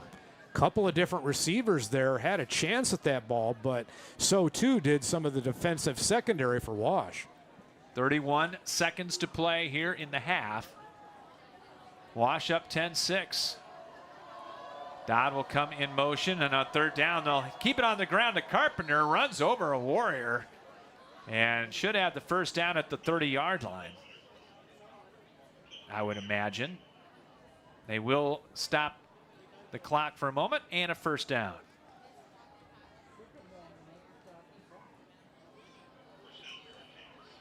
First down for Clinton. They will not have to run another play, but they're going to take timeout with 19 seconds. So the 2nd timeout taken here by Clinton. 19.4 to go here in the first half. Back for the conclusion after this on CRM Live Sports. Looking for the best in commercial and residential flooring? At Schumacher Carpets and More, it's the little things that count. Family owned since 1987, the professionals at Schumacher have what you're looking for. Whether it is carpet, luxury vinyl plank, ceramic, laminate, or wood, their personal service and quality products set Schumacher apart in the flooring industry. Famous for a relaxed and pressure-free shopping experience, let the experts at Schumacher Carpets and More break down your options with just a simple conversation. Call, visit, or request an online quote from their website today. And, of course, we'll have our player of the game at the end of this one, brought to you by Schumacher Carpets and More. Thanks to Miller, and many more Millers. And before she retired, one Warner. And a Warner. Absolutely.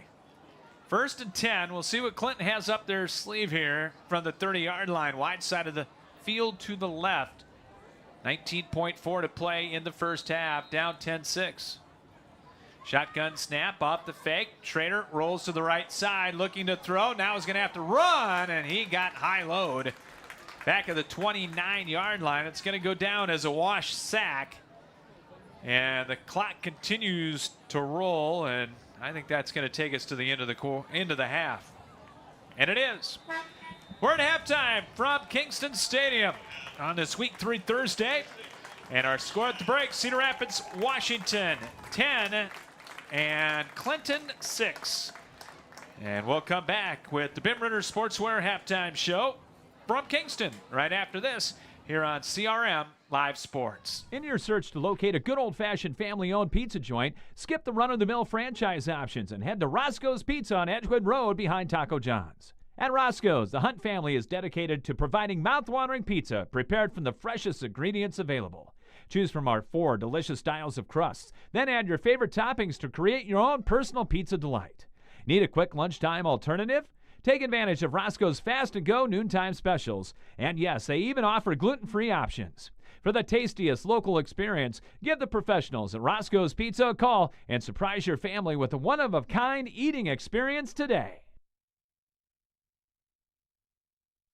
American Family Insurance agent Kurt Gustafson is committed to inspiring and protecting dreams right here in Cedar Rapids and the surrounding area. He starts by getting to know you and your needs and build a free auto, home, or life insurance quote. By bundling policies, we can often offer a variety of discounts. Whether you're purchasing a car, buying property, managing an investment property, starting a small business, or leaving behind a legacy, we've got your back as you pursue your dreams, and we'll help protect them. Insure carefully, dream fearlessly. See Kurt Gustafson Agency of American Family Insurance on Johnson Avenue Southwest, right across from the Johnson Avenue Hy-Vee for more details. If using your head and hands to work smart and learn a career appeals to you, and if working with good people and doing good work interests you, then a career with the plumbers and pipe fitters of Local 125 is a great choice for you. From residential plumbing to commercial construction, members of Local 125 do the highly skilled work that lays the foundation for community development. Local 125 also provides world-class training through a comprehensive apprenticeship and continuing education program. Good work, good money, good people, great career. For more information, go online to ualocal125.org. Bim Ritter Sportswear in Cedar Rapids is your complete apparel and headwear provider. Bim Ritter is your one-stop store for screen print and embroidery for polos, t-shirts, hats, and more for any age from newborn to adults. Need screen printing or embroidery for your company or a special event? Bim Ritter is the answer, as they work with local teams, clubs, organizations, and businesses from startup to finish to provide the look that you need with exceptional turnaround time. Bim Ritter is also the local apparel supplier for the Cedar Rapids Colonels and Rough Riders. Bim Ritter Sportswear, 817 2nd Avenue Southeast in Cedar Rapids. Call them at 364-3479 and visit them online at bimritter.com. Well, it's ground and pound wash tonight. Warriors with every single yard in the first half via the running game as they lead it here at halftime.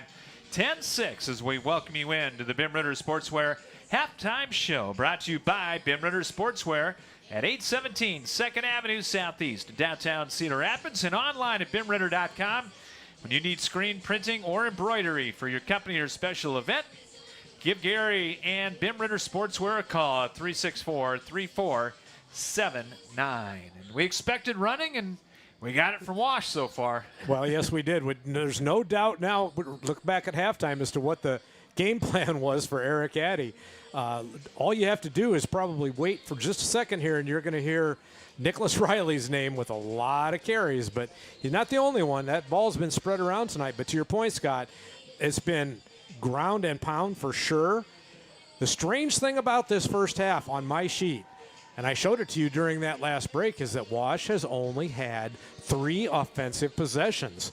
They scored a field goal on the first one and a touchdown on the second one. Then they missed the field goal on their third possession. But how many times do we see a game, especially at the 4A and 5A level, where one team only has 3 possessions in an entire half? That's crazy. Yeah, I don't care what level you're in as far as football is concerned. That is very, very unusual.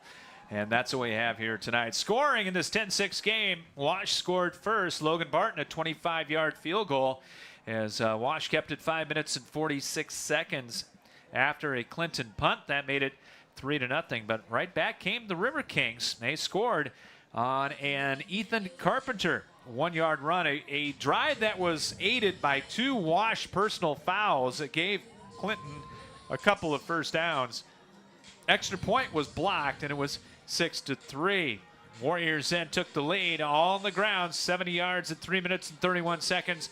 Nick Riley got loose, broke a 33-yard run, and the extra point by Barton made it 10-6. Wash had a chance to tack on 3 more, but Barton missed a 40-yard field goal, doinked it high off the left upright, and that's where we are at halftime. Total yardage in the first half, Wash 175 yards of ground and pound tonight, and 103 for Clinton. Most of their damage on the ground, 80 yards, and 23 through the air. Connor Schrader, 6 of 7. He's been very, very high percentage, but only 23 yards. Cooley has caught 3 for 13, Johnson 2 for 9, and Carpenter has caught 1 for 1. On the ground, Carpenter leading the way for Clinton with 11 carries for 55 yards and a touchdown. Schrader has carried it 5 times for 15 yards. Cooley, 2 carries for 8 yards. 7 first downs for the River Kings, 2 penalties for 15 yards. For Wash, 175 yards on the ground. Nick Riley, so far, 10 carries, 86 yards, and 1 touchdown. Grady McGuire has carried it 10 times for 73 yards. Keegan Waters, 3 carries for 8. Aranzi, 1 for 7. And Sint has carried it 1 time for a yard. McGuire, 0 for 1 officially in the passing department. Wash has put up 11 first downs, 3 penalties, 2 majors for 35 yards. They have the only sack of the first half. And third down conversions. Clinton is 2 of 8. Washington is 3 of 4. And how about this, John? You don't get this very often. Time of possession, 12 minutes, 12 minutes. I think that's the first time that has ever happened. Clinton had it 12 minutes, and Wash had it 12 minutes. That's bizarre. In the first half, and in our 10-6 game here, as Wash with the lead right now. And our stat rundown is brought to you by Local 125 of Plumbers and Pipe Fitters. UA Local 125 representing the highly trained plumbers, pipe fitters, welders, and HVAC technicians of Eastern Iowa, online at ualocal125.org. So 10-6 with the Warriors leading here at halftime. Wash 1-1, Clinton 1-1. You mentioned the Warriors go to Grinnell next week. First time they leave the city limits. And Clinton will be at home to take on Maquoketa coming up next week. So that's what Week 4 has in store. Our Week 4, we'll get to that coming up next week. But tomorrow night, we close out week number 3 with a visit to Marion. Been a couple years since we've been out there to Marion Stadium. The Great facility. Brand new. Well, we can still call it brand new. It is new, yes. Marion Stadium. As the Wolves will take on Davenport North tomorrow night. Marion getting a win over CPU with a big second half last Friday night at home. And trying to get to 2-1 against a Davenport North team that is also coming in at 1-1 with a lopsided loss to CCA last week, and then a win over Muscatine on a Thursday night to open the year. So looking forward to that. Those are also 2 teams that like to run the ball. We got run and pound week 3 this week for us. Well, that's okay. I mean, that's the biggest part of football, I think. That everybody loves to see the ball in the air. But at the high school level, you still have a lot of things that can go wrong if you live and die by that. But back to your point about Marion, you know, we have always, whether it was at Thomas Park in the old days or the new Marion field, which is just behind the high school, thankfully, just a great community outing. Every year, the people at Marion in the community school district there, they support their team very, very well. They know how to have a good time. All the auxiliary things like the band and the cheerleaders and the poms and all those other things, they just do a great job. It's so much fun, and it's so comfortable to always be at a Marion game. I always feel like I'm at home when I'm at Marion. Mike Mandershire takes care of us. Well, not to mention they do have a nice spread in their press box. They do. They do. Looking forward to that. Coach Joyner and the Marion Wolves tomorrow night as they will host Davenport North. And we can say with all sincerity and with all conviction, it will be the first ever meeting between Marion and Davenport North in football. North coming in, I believe it was the late 80s, early 90s. They formed that high school. The late 80s, yep. Third public high school in Davenport. And, you know, Davenport North was a big school program, long time. Was, and may go back, who knows. I mean, it's hard to figure Davenport North and Davenport West as 4A football schools, especially the Falcons. You know, there was a time back, and this shows you my age, but I remember back when I was in high school, Davenport West had the biggest enrollment of any school in the state. Oh, yeah. And that's hard to believe today. Now it's a 4A school. So Davenport North coming up tomorrow as they will take on Marion. Some other games coming up tomorrow night, some interesting matchups. Some good ones. Starting off with Linmar going down to Liberty. How will Liberty come back after the big win at Southeast Polk? They're going to be heavily favored against the 0-2 Lions tomorrow, but you still got to show up and you still got to play the game. Oh, they're going to get a scrappy bunch of Lions. There's no doubt about that. But could there be a tendency after having your way literally with the 4-time state champions to maybe get a little fat-headed? I don't know. I don't think that's going to – Coach Chandler not going to let that happen. No. Speaking of 2-0 and a team that really, I think, got the attention of a lot of voters and a lot of media people around the state, and that is Prairie. The Prairie Hawks scooting up to in the polls in Class 5A. They will take on Bettendorf. And how will Prairie react after the big momentum-getting win over Cedar Rapids Kennedy last week in a rivalry game?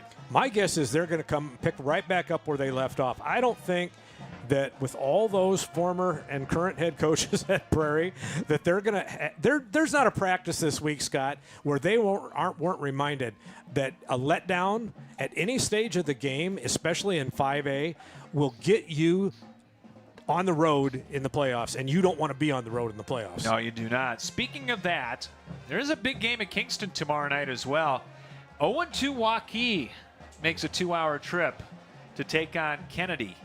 And no, 0-3 is not going – in the old days, yes. 0-3 starting off, more than likely your playoff chances would go into the down the drain. And 0-3 team won the state title last year in 5A. They did. They did. Southeast Polk started 0-3 and won the state championship. And Waukee comes to Kingston to take on a Kennedy team, licking their wounds a little bit, trying to get their second win. So we'll see how that one plays out tomorrow. Jefferson is at Indianola. Indianola's 2-0. Yes, 2 wins, but not against the greatest competition, and a jump in competition, I think, for Ed Miles and the Jayhawks tomorrow night. Absolutely, but good win last week at Muscatine, put 40-some points on the board. They've got to be feeling good about that. Yeah, Jeff's got – these next 2 weeks are big for the Jayhawks, for not only the season but just kind of the program building, because the schedule got tougher this year. You picked up this week Indianola. Next week you pick up Urbandale. Both teams you can compete with. Yeah, and you better make hay while the sun shines because you got Prairie looming the next week. Yeah, the Kolach Bowl halfway through the year. But Jeff goes to Central Iowa tomorrow evening. And then at Saints Field tomorrow night, something's got to give. 2-0 Clear Creek Amana, 2-0 Xavier tomorrow night. Well, I don't know. Do you think Lance Peterson would love to get a win at Saints Field? He would. Oh, my. He would. Xavier coming off a big win against Western Dubuque, a good hard-fought Western Dubuque team. Iowa City West is 2-0. They go to Pleasant Valley tomorrow That's evening. a team flying under the radar, I think. I think West is. They got a lot of talent. Yes, they do. Bunch of D1 guys, 3 future Hawkeyes on Big that team. Big linemen. And West, I think, is kind of flying under the radar here a little bit. City High, they're going to have a blackout tomorrow night, and they welcome in this week's number 1, Waukee Northwest, to Bates Field, the friendly confines of Bates Field tomorrow night, where, yeah, strange things have happened in the past. Not going to say it's going to happen this year. I'm afraid the Kopatich train is rolling, Scott. But we'll see what City High will bring. Cedar Falls is at Dalzell to take on Dubuque Senior, and Dubuque Hempstead is taking on Waterloo West. That game's going to be in the Unidome coming up tomorrow night. And then there's a little affair down at Solon tomorrow night. Yeah, the Highway 1 rivalry. I went on record last week in our 4 Downs in the Gazette saying Mount Vernon-Solon might be the best rivalry in eastern Iowa. And they're both 2-0 again. They're both highly rated again. And they're just chomping at the bit to tear each other to shreds. Yep. And which quarterback's going to have the upper hand tomorrow night? Oh, man, if we had the chance to do that game, I might give out one of my eye teeth, but I get it. We're in Lynn County. There you go. But that's going to be a good one coming up tomorrow night between Mount Vernon and Solon. Been listening to the Bim Ritter Sportswear Halftime Show here at Kingston Stadium. Our score at the break, Cedar Rapids, Washington 10 and Clinton 6. We will come back and have the second half for you from Kingston right after this here on CRM Live Sports. Bim Ritter Sportswear in Cedar Rapids is your complete apparel and headwear provider. Bim Ritter is your one-stop store for screen print and embroidery for polos, t-shirts, hats, and more for any age from newborn to adults. Need screen printing or embroidery for your company or a special event? Bim Ritter is the answer, as they work with local teams, clubs, organizations, and businesses from startup to finish to provide the look that you need with exceptional turnaround time. Bim Ritter is also the local apparel supplier for the Cedar Rapids Colonels and Rough Riders. Bim Ritter Sportswear, 817 2nd Avenue Southeast in Cedar Rapids. Call them at 364-3479 and visit them online at bimritter.com. Are you looking for one unique workout location that combines everything you're looking for? The House of Iron is redefining the Cedar Rapids area fitness landscape. House of Iron isn't just another gym. It's a sanctuary for anyone seeking to transform their life through physical and mental well-being. Sporting state-of-the-art equipment and hexagonal lighting, not only is the space illuminated with a sense of energy and purpose, you will be too. Take advantage of our other amenities like a cold plunge, a sauna, ultra-modern locker room, showers, and a picture and posing room, and more. House of Iron offers monthly memberships as well as personal training sessions for people of all ages and ability. Whether you're a seasoned fitness enthusiast or just beginning your wellness adventure, House of Iron promises to be more than just a gym. It's a beacon of hope, positivity, and vitality. House of Iron with 2 locations on the west side and in the historic World Theater Building downtown. Epiphany Dermatology is a full-service dermatology practice that treats all conditions of the skin, hair, and nails. Dr. John Woolner has been practicing and treating patients for over 30 years. Epiphany Dermatology has built a reputation based on reliable customer service and quality skin and hair loss treatments. Epiphany Dermatology also places a special emphasis on skin cancer prevention, screenings, and treatment. Call them to book an appointment at 363-9936 and visit their website at epiphanydermatology.com. Epiphany Dermatology, 5264 Council Street Northeast, Suite 700 in Cedar Rapids. Our second half tonight is brought to you by Dr. John Woolner and Epiphany Dermatology, located on Council Street Northeast, 5264 Council Street Northeast in Cedar Rapids. He's got over 30 years of great experience. Call him at 363-9936. You say hi to Doc this week. I had an appointment with him yesterday, and he said to make sure that he told Mr. Unash hello. Thank you, Doc. Got another year's worth of clean bill of health for my skin. All good news right there. The other game in the state tonight, halftime, Ankeny Centennial shutting out Des Moines Lincoln 26-0. That is the halftime score over at Mediacom Stadium that the Des Moines schools are now sharing over on the Drake University campus, right next to Drake Stadium over there. Here it's 10-6 Wash as we get ready for our second half of play. By the way, across Kurt Warner Way, Colonels in a do-or-die tonight are leading Beloit in the 6th inning 5-2. So looks like there could be a game 3 in the offing tomorrow. Hang on, Colonels. There you go. And the Packers leading the Commanders 14-0. Well, I don't know. The Pack seems like they're for real, Scott. They're wearing their all-white uniforms, their Blizzard uniforms tonight, I've been told. Wash going to get the ball first.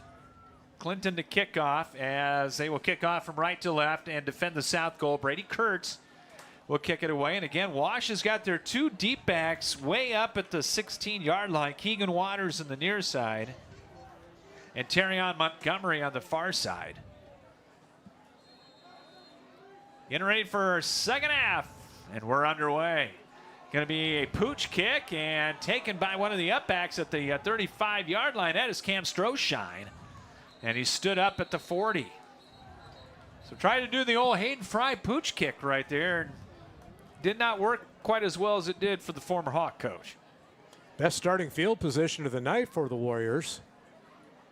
Only their 4th time getting the ball tonight. 4 possessions, and you're just starting the 3rd quarter. By the way, KJ Pilcher was having pickles at halftime. Just throwing that out there from the Gazette to our right here. That's his snack of choice tonight. And he didn't share. I'm okay with that. First play in the second half from scrimmage. Here's a toss to Riley. Little shake and bake move and gets about 3 to the 43-yard line. Picking up right where they left off with Mr. Nicholas Riley. And Riley lost his helmet, so he's going to have to come out of play. I think he's had more touches in the first half tonight than he had in the first 2 games combined. Well, we heard Eric Addy say that on our pregame show, on the Jersey Mike Subs pregame show, that they were going to get the ball in Riley's hands more tonight. And I agree with that. He needs to have that ball a lot. He's a force. The latest of tailback U, if you will. This time I formation for Wash, tight I, and the handoff. Here's Keegan Waters coming right. Good move to the outside 50, 45, still on his feet to the 40, and down at the Clinton 35-yard line. Jay Dodd finally brought him down after a long, long run. Well, we said right before halftime that the Clinton defense was looking a little thick-legged and weary. And I think that the fresher team tonight, coming out of the locker room here at the second half, is also Wash. They can keep this up. They should have their way here, I think, with Clinton here for the next 2 quarters. 22-yard run by Keegan Waters. It'll be Montgomery lining up. Tail the tandem in the eye, and Terrion will get it coming off the left side. That time River Kings were there. They swallowed him up right at the line of scrimmage on his first carry of the night. Actually a loss of about a half a yard. Second down and 11. Just underway second half, 10-6 Washington. The couple of players, sub-players for Clinton, holding up numbers and signs for the River Kings defense over on the far side to tell them what base to get into. Second and 11, and we've got flags down. And Wash going to get hit with a false start here. Waiting for our first mic'd up referee of the year, by the way. Haven't had that yet. We have not. 5-yard mark off will make it second down and almost 16 for the Warriors from the Clinton 41-yard line. 10-6 Wash. Juju Seals out to the left. Warriors have had every yard on the ground tonight. Will they go to the air now? Riley, the lone setback. McGuire to throw. Going to throw deep left side. Man out there, incomplete. Knocked away. Good defense by Eric Harris as they tried to get it to Juju Seals over on the far sideline. You know I love that call at least once a half, Scott. It keeps that secondary honest, and you never know. If you don't get the completion, you may get a flag for interference. True. It's just good to test the secondary. I'm going to say at least once a quarter. That's just a good ploy by offenses. Third down, though, and 16. As Wash will have it middle of the field at the 41-yard line. Off play action. Rolling to the right. McGuire going to throw deep right side. Going out there for Ron. He can't catch it. Incomplete. Laid out at the 10-yard line as he was going one-on-one with Carter Frame, the 5'11", 160-pound D-back. Now, Mr. Martin's coming out. I think this is going to be a punt, though. He doubles as the Wash punter, and there's no doubt that this will be a punt. Line of scrimmage, the 41-yard line. Barton on the year, a 37-yard average punting the football. As Clinton will send Kurtz back at about the 10-yard line. Good snap back, rugby style kick. Barton gets it away, angling to the near sideline, will bounce into the end zone. And it will be Clinton taking over again. 5 possessions, all on the 20-yard line.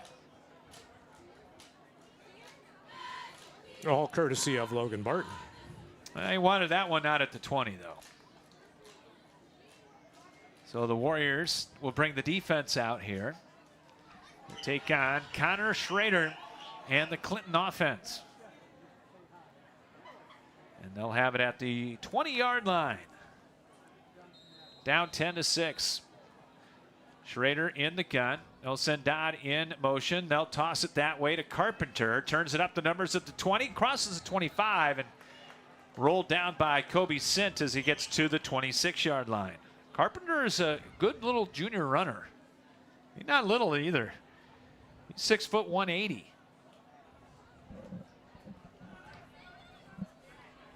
Second down and 4 for the River Kings.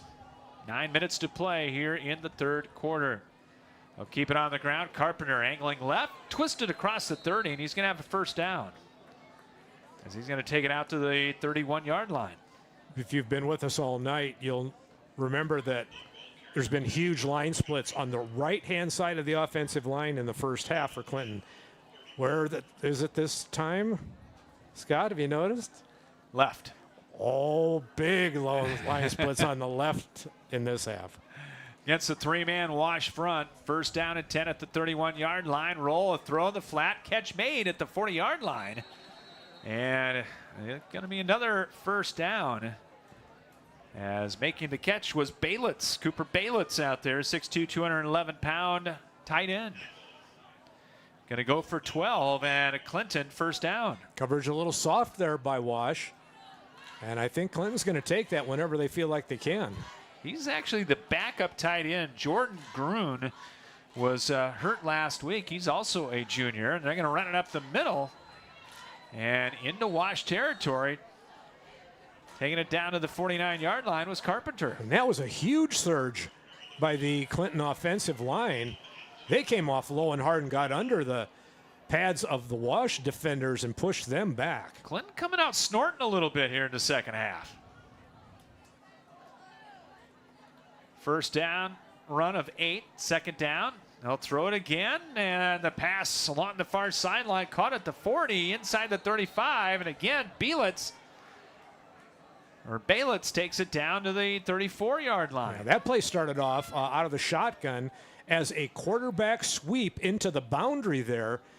But after he took 2 or 3 steps, then he just fired it down on the sideline there, had a wide open receiver. First and 10, Clinton looking to possibly take this lead. 7:20 to play here in the third quarter. No motion left on the handoff left side. Big hole. Carpenter spins off 125 and close to the 20-yard line. And they found something at halftime, John.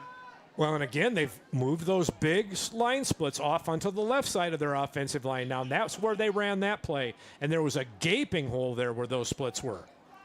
Gain of 12 that time for Carpenter. He's up to 86 yards on the night. He'll be the lone setback. They'll move Cooper Baylitz tight end right side this time. And they'll flip it on the jet sweep to Dodd. Almost lost his footing, kept it. No, they're going to say his knee did touch. Going to say his knee touched back at the 26-yard line. Well, you had several striped shirts right there. They had a much better view than anybody else in this stadium. So I'm not going to doubt that. No, they were right there. And the linesman came in right away. It's going to be a pass, but it's going to be a loss of 4. And bring up second down at 14. Tell you, just watching Clinton, and we've seen them a few times in the past, John. Of course, that one trip with David Johnson in the playoffs. We'll get more on that coming up here in a little bit after this play. Second down at 14 from the Wash 26-yard line. Read option handoff. Carpenter blasted right away. Hit Nick Riley at the 25 and got to about the 24-yard line.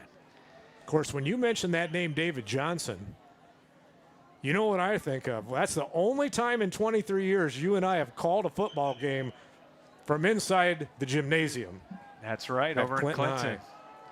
3rd and 12 off the quick count. Throw the right side. They tried the deep in, and it's incomplete to Jay Dodd. Iranzi almost picked that off. Well, 4th and 12. And what does Schrader and company do here? They're kind of in that gray area, too far to kick a field goal and too close to punt. Offense staying out there. They'll put Baylitz way out to the right. Johnson coming to the left side. Double slot, 1 setback, 12 on the shot play clock. Off the fake, Schrader, throwback screen. Carpenter with the catch at the 30, turns it up 25, and Gets to the 20, still on his feet, broke a tackle, Oh. and touchdown Clinton. Oh, my. I think the Wash defense thought he was down. I think they thought they heard a whistle. Everybody stopped, and it's going to be a 24-yard, 4th down touchdown for the River Kings. Oh, my goodness. They had him trapped back there, and then all of a sudden, he was gone. And, We've got a swinging gate. and Clinton going to go for 2, I would imagine. They have here. to. They can't kick a PAT. They only have one all year. Yep, they're going to go with the swinging gate. Here's a little flip up ahead, and stretching for the goal line. Kurtz didn't get there. So it will stay 12-10 Clinton here with 5:26 to play in the 3rd quarter. We'll take a break, come back to Kingston right after this here on CRM Live Sports. At Jersey Mike's, we've offered a sub above since 1956. It starts with bread, fresh baked in our stores every day, topped with quality meats, cheeses, and ingredients sliced and grilled right in front of your eyes. And don't forget to add the juice, the red wine vinegar and olive oil blend that gives a Jersey Mike's subs its exquisite zing. Stop in and visit Jersey Mike's now at their 3 metro locations in the Fountains on the northeast side and on the east end of Marion near the corner of Highways 151 and 13 and Edgewood Road in the Westdale area. Jersey Mike's, a sub above. Plum Supply kitchens and baths. Your home never looks so beautiful. Plumbing fixtures, a great variety. Transform your home with Plum Supply. Our kitchen designs are amazing. Our service is priceless. Plum Supply. Touch and see. Plum Supply kitchens and baths. Your home never looks so beautiful. Clinton has taken a 12-10 lead here in the 3rd quarter. Wash will send Will Raw along with Keegan Waters back at the 20-yard line to get the kickoff for Brady Kurtz. 12-10 lead for Clinton. Much improved team than what we've seen the last few years. Here's the approach and the kick. A little deeper this time. This will send Waters back. Collects it at the 15. Straight ahead, 20, 25, 30, 35, 40. Got tripped up by Hunter Ball, or he might have been gone. Got to the 42-yard line on a 27-yard return. Yeah, and that was just right up the gut. So 1st and 10 for Wash. To complete my thought on Clinton, John, and we've seen Clinton over the years a few times, and I got to say, this is the most organized we've seen since that David Johnson team. That was the quarterfinal playoff team over there against Xavier. Yes, sir. Nate Herrick doing a nice job. On 1st down, give right up the gut to Riley. He'll take the pile across the 45 and get it to the 47-yard line as he approaches 100 yards on the evening. Well, it just seems like as many times as we've seen him go through that A gap, he's good for 5 yards there almost every time. Special teams, though, hurting the River Kings. 2nd down and 5 here in the 3rd quarter. As Wash trying to reclaim the lead in this one. From the middle of the field, here is the keeper. McGuire coming right, turns it up, broke a couple tackles, spinning, 50-45, and gets inside the 40-yard line. Nope, they'll mark it right at the 40. And it'll be a pickup of 13 and a Warrior 1st down. Somewhere Vince Lombardi is smiling with all this running. Well, and you know what? Now that you mention that, these sweeps that Wash does, a little bit like Paul Hornung. Oh, yeah. I mean, they're not pulling both guards, but it's in essence, it's a Green Bay sweep. Ronzi and Seals to the left, Ra to the right side. Pistol formation on 1st and 10 from the Clinton 40-yard line. And here's the end around to Montgomery, caught in the backfield and down, and he lost the ball. I think he did. Stripped by Brady Kurtz, and Wash got it back.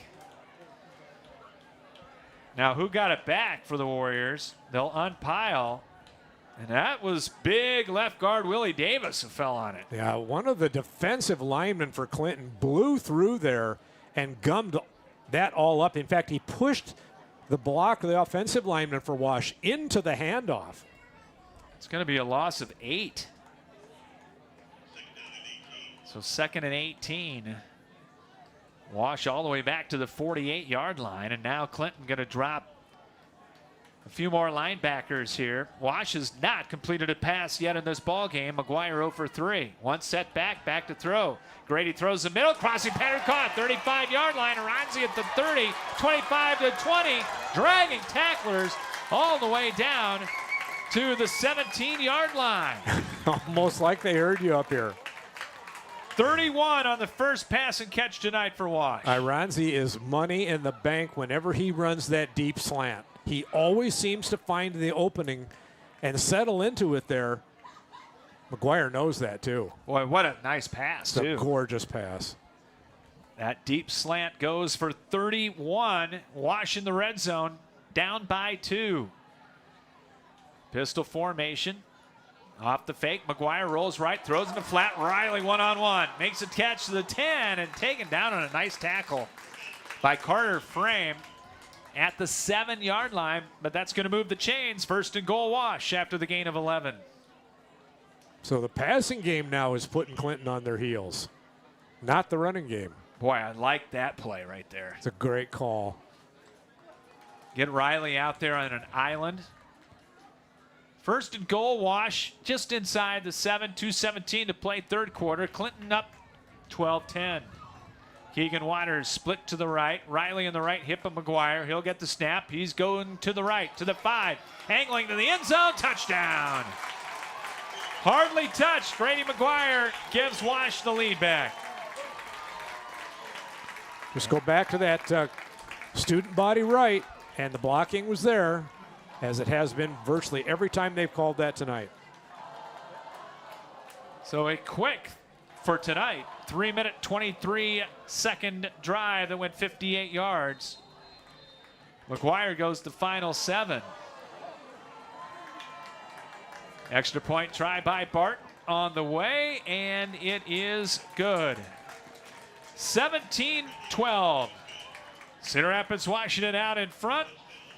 We'll come back after this as you're listening to high school football here on CRM Live Sports. The Cedar Rapids Iowa City Building Trades Council represents 18 building trade unions in the corridor. Each union provides skilled workers for construction projects throughout the area. Union workers are highly skilled professionals who are determined to better their communities. The building trades unions are always looking toward the future. Training in registered apprenticeships is available. Visit their website at cricbt.org for more information. The Cedar Rapids Iowa City Building and Trades Council, committed to getting the job done right the first time. Hills Bank is your hometown financial champion, here to help you score some wins. Because at Hills Bank, managing your money is easy. They've got 19 local branches across the corridor, 40,000 surcharge-free ATMs around the country, and online account access at any time. Whether you're a student athlete or a superfan, Hills Bank helps you get in the game. Hills Bank, where it's easy to connect with a banker over the phone or on hillsbank.com. Because we believe banking is better through human connection. Hills Bank is an equal housing lender and FDIC member. Logan Martin has it teed up at the 40-yard line. 2:03 to play, 3rd quarter. Wash takes the lead by 5 at 17-12. Barton with the line drive kick, and this one will bounce into the end zone. Very narrowly didn't get into the end zone on the sideline. Wash has got 2 guys approaching 100 yards. John McGuire's got 93. Riley's got 94. That's pretty darn good balance right there for the Warrior running attack. Yeah, I think that's what head coach Eric Addy likes to see. They are a run-first team, and on that last touchdown drive, though, that was the passing that bailed them out. Well, we'll see if Clinton can come back here. First down, 20-yard line. They will toss it to Carpenter, going short side, and not much. Got hit right at the line of scrimmage. Terrion Montgomery was the first one to hit him. And it's going to end up being a gain of a couple. It'll be 2nd down and 8. Carpenter approaching 100 yards tonight as well. And a lot of damage here in the second half. Carter Frame will go wide to the left side. They'll send the wing back in motion. They'll hand it to Carpenter, and he got bulldogged down at the 24-yard line. Big Brian Robertson. The sophomore nose guard at 265 brought him down. Yeah, he just smothered him from the top down. Just swallowed him up. It's 3rd and 6. Big 3rd down. 3 of 9 so far, Clinton is tonight. They'll send Don in motion to the right side. Off play action. Schrader back to throw. He'll throw the right side. Caught Frame. They'll give him progress, and it will have a 1st down at the 30. Just across the 30-yard line on a pickup of 6. That was a generous spot on the forward progress there. Good pitch and catch, though. And a Clinton 1st down. As we go under a minute to play, could be the final play here of the 3rd quarter. From the right hash mark at the 31-yard line. Schrader will get it and hands it off with the jet sweep. Ball loose, stripped at the 20-yard line, and Clinton got it back. Falling on it was Maddox Cooley. But it's going to be a big loss of 11. Defensive coordinators love it when they send somebody and he meets the ball carrier at the mesh point of the handoff. And that's what happened there that created that fumble. We're going to go to the 4th quarter. At the end of 3, Cedar Rapids, Washington 17 and Clinton 12. We'll come back with our 4th quarter from Kingston Stadium right after this here on CRM Live Sports. End your search for your favorite restaurant in Cedar Rapids. Come to Emil's Hideaway. Emil's is the home for the best tasting American food around. Choose from your favorites: chicken, pasta dishes, pizzas, burgers, and fries. Whether you're bringing the whole family for a meal or wetting your whistle at our fully stocked bar, there's something to satisfy all ages and tastes at our classic American local restaurant. Need catering for your next party or event? Emil's has that too. Call them for details. Emil's Hideaway, open Monday through Saturday at 4 p.m., is right next to Home Depot and across from Lindale Mall on 1st Avenue Southeast in Cedar Rapids.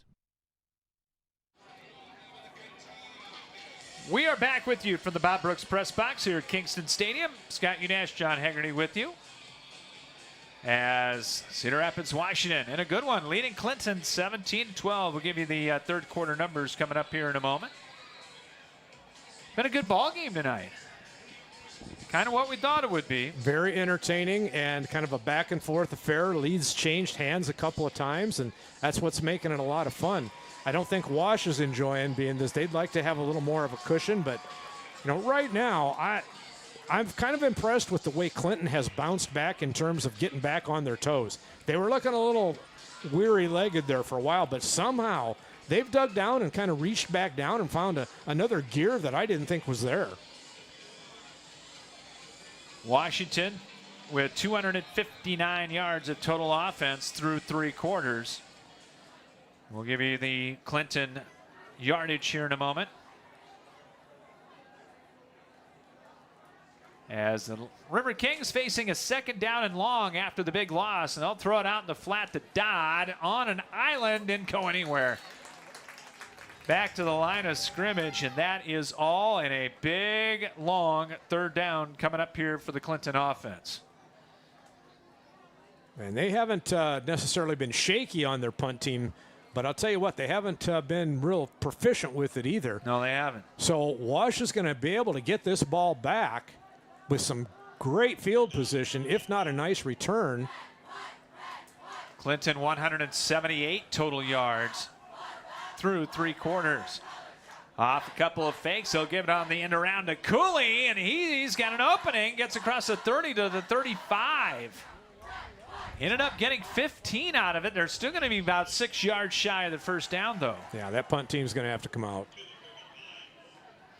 That was the fake one counter. Go with the other side counter.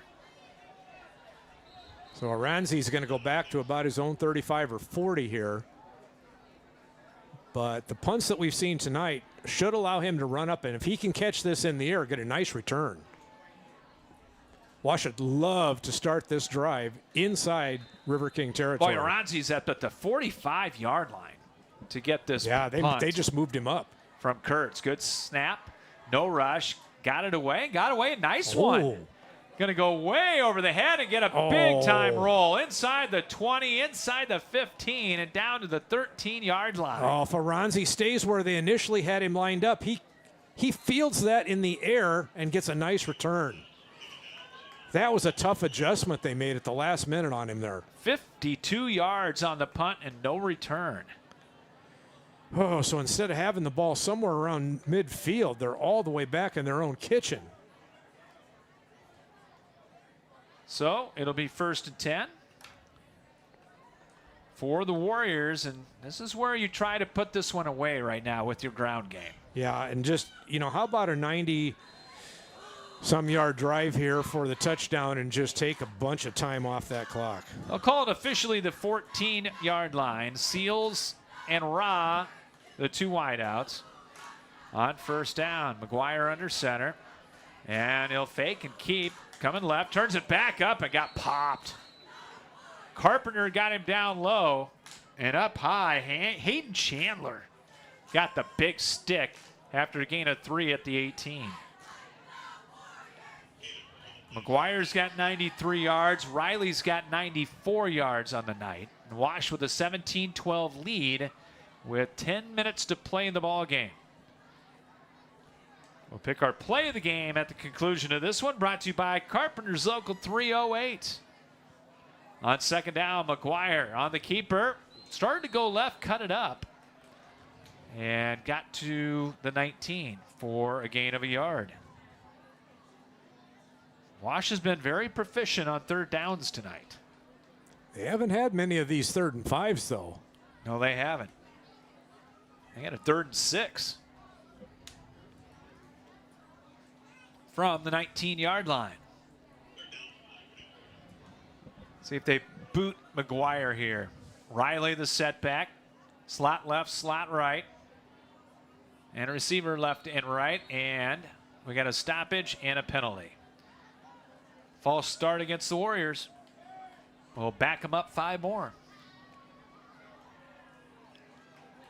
Well, I wonder if they're going to stay with the same call they had here. McGuire kind of making his way over to the sideline to get a call, but doesn't look as though Coach Addy's changed. Oh, now looks like he's changed it now. Hilario Quatlito. 5'10", 245 coming in. Talking with my friend Gary from KROS over in Clinton. Says his dad's a big restaurateur in Clinton. Off the fake, McGuire back to throw under pressure. Throws the middle, incomplete. Tried the little seam route to Aranzi, and he had some running room if he would have corralled it. Just took his eye off the ball at the last second. The ball was perfectly thrown, hit him in his hands, but I think he heard some footsteps. And the first 3 and out, and not a real good time for it for the Warriors. And Barton going to have to punt it away for the 2nd time tonight.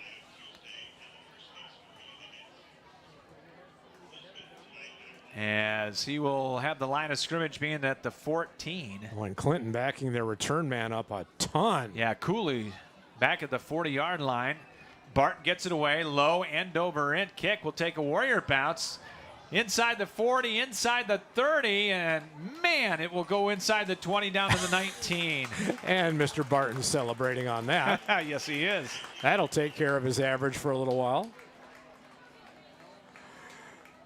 That's going to be a long one. See how long. Do some math, quick math here, John.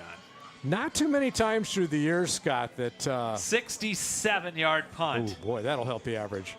There's not too many times through the years that either after a punt or a place kick or a PAT that I've waited to see what the reaction of the kicker was going to be, but I instinctively do it with Logan Barton every time now. Oh, he's fun. You got to. He's got a little showman in him. Yes, he does. On 1st down, they go with the counter, And across the 30 goes Maddox Cooley. Kind of the same play they ran on that 3rd and long, and it worked again. Going to go from the 19 to the 32-yard line. Well, the Wash defense has got to slam the door shut here. That's all there is to it. The door is ajar right now with the 5-point lead. First down run to the 32-yard line. Slot left, slot right, one setback. Wide side of the field to the right. No, give it on the jet sweep one more time with a flag down. Dodd weaving his way upfield, gives ground, 40, 45, and then face planted by Terrion Montgomery. But a flag back at the 35-yard line. And Eric Addy is already telling his defense to move him back. And it's going to be a block in the back, perhaps, or a hold. Ooh, that's going to be one of those blindside blocks. And that's going to move Clinton all the way back. That's a 15-yarder, I believe. Take him back to the 20. 3rd penalty for 30 yards for Clinton. Boy, and that takes the momentum away from you. Under 8 to play the ball game. Wash 17, Clinton 12. And now it goes 1st and 22. Back on the 20-yard line. Hand off Carpenter off the left side, and not much. Twisted ahead.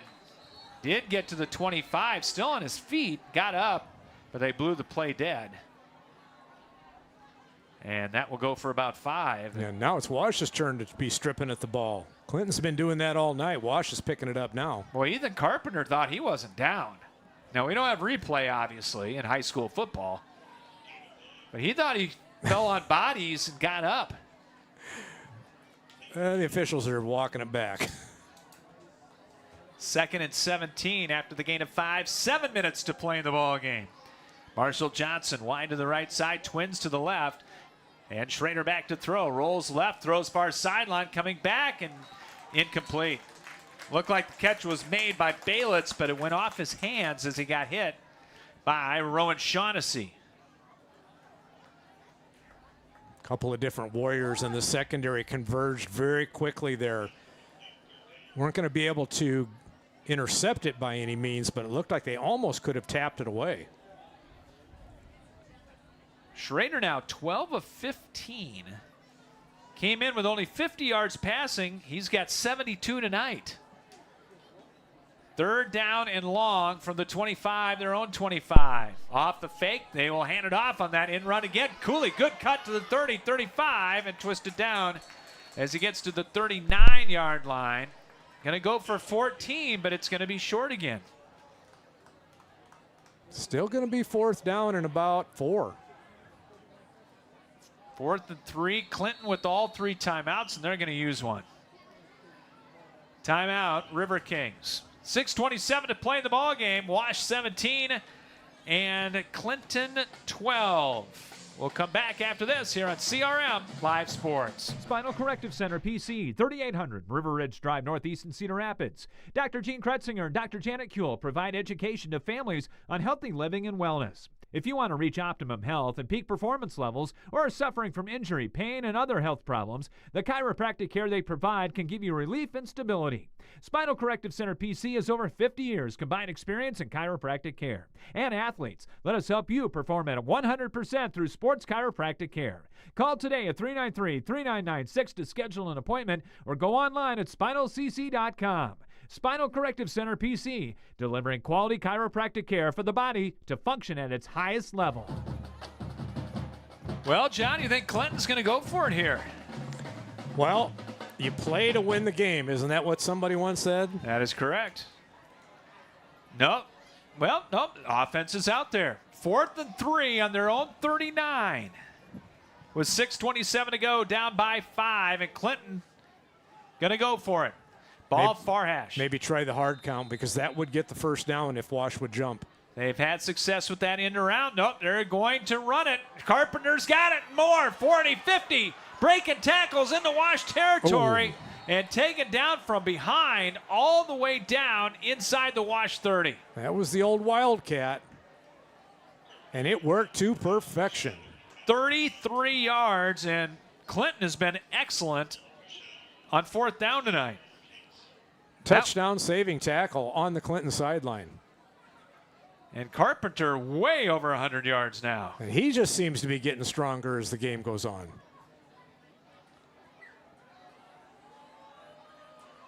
First down, 29-yard line in Wash territory. One setback. That's Carpenter. They'll fake it to him. They'll throw the pass to the far side, and it's through the hands of Johnson. Incomplete.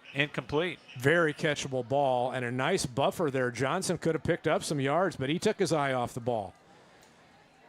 Literally went right through both hands. Yeah, 2nd and 10 from the 29. Remember, Clinton has not a great kicking game, and they need a touchdown anyway. 2nd out of 10. Wide side of the field to the right. They'll send Dodd in motion that way. Carpenter, the lone setback. And he'll get the fake. And the keeper, Schrader, and he got stood up as he got to the 21-yard line. Montgomery and Sint combined on the stop, but it's a gain of 8. And they are just running back up to the line of scrimmage. Were they set? Apparently so. And the Wildcat by Carpenter, and he's going to be close at the 19. Needed 2. Matty came up to make the stop. Kobe Sint up there as well. And they're going to move the chains. First down, Clinton. They're going to go with this tempo again? They will not. Wash 3 timeouts. Clinton 2 timeouts with a 5:35 and the clock rolling here in the ball game. We'll have the Westridge Care Center post-game show for you coming up after this one. It's been a good one. Cooley in the slot right. He'll come in motion. They'll fake it to him. Up the middle goes Schrader.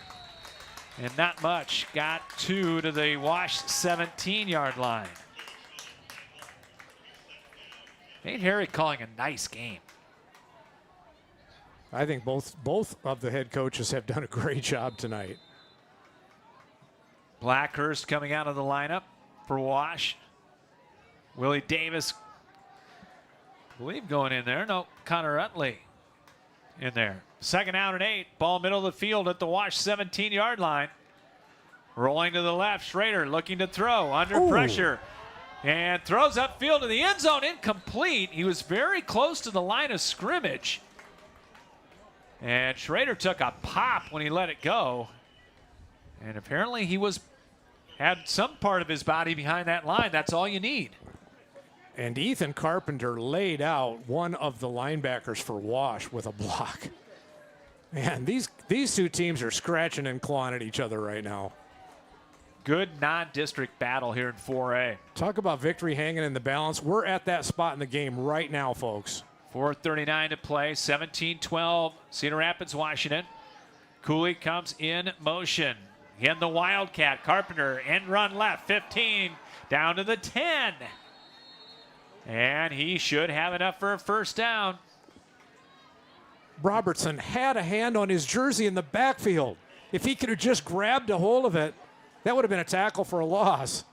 That Wildcat has given Wash all sorts of problems. Well, they're on their heels right now, and somebody's going to reach out and grab victory here in this next couple of plays. 1st and goal at the 9-yard line. Clinton trying to regain the lead. One setback. They'll send a man in motion. Wash with the blitz, and they got him to jump. Montgomery was coming on the outside. And that's going to cost the Warriors, I believe, 5. That would have been a great defensive call had he not come across, because in a little outside-in blitzing here right now would shut down that read option outside game. And that's what they did. They tried. 1st and goal now at the 4-yard line. Under 4 minutes to play in the ball game. Clinton trying to get the lead back at 17-12. Schrader in the pistol. Sends a man in motion to the right side. They'll toss it to Carpenter going to the right. Cuts it back at the 5 and gets down to the 2-yard line. And right now, Clinton wants to use all the time in the world. Absolutely. They want to score as slowly as possible.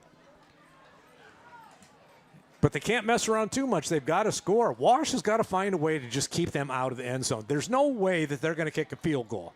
No. It's not going to happen. So, I mean, you might as well just be bringing people because they're not going to pass either. 2nd and goal from the 2-yard line. Just bring everybody. There's the Wildcat. Carpenter lowers his shoulder, got in. Went right side, touchdown Clinton. 2-yard plunge. 3:09 to play in the ball game. And Clinton with a 1-point lead at 18-17. Now I'll ask you to go for 2, and I think you do. You have to. They should be going for 2 every time they do it in a game anyway because they just don't have the ability to kick a PAT. They're going to go for 2 to try to make it a 3-point lead with 3:09 to go. See if they go Wildcat, and they will. Carpenter will get it. Coming to the left side, and he got it. He's in. Why not? It's been working every other time they did it in this play. Carpenter, 2-yard touchdown run, 3-yard 2-point try run. And Clinton with a 20-17 lead with 3:09 to play here in the ball game. We'll come back with the kickoff after this here on CRM Live Sports. First Federal Credit Union is proud to sponsor high school athletics. We understand the hard work and dedication it takes for these students to succeed on the field or in the classroom. At First Federal Credit Union, we work hard every day to listen, solve problems, and are dedicated to finding ways to help you with your financial needs. From home loans to auto loans, checking, or even the best savings rates in town, we're here to help you achieve your goals. Learn more about First Federal Credit Union at firstfedcu.com, member NCUA.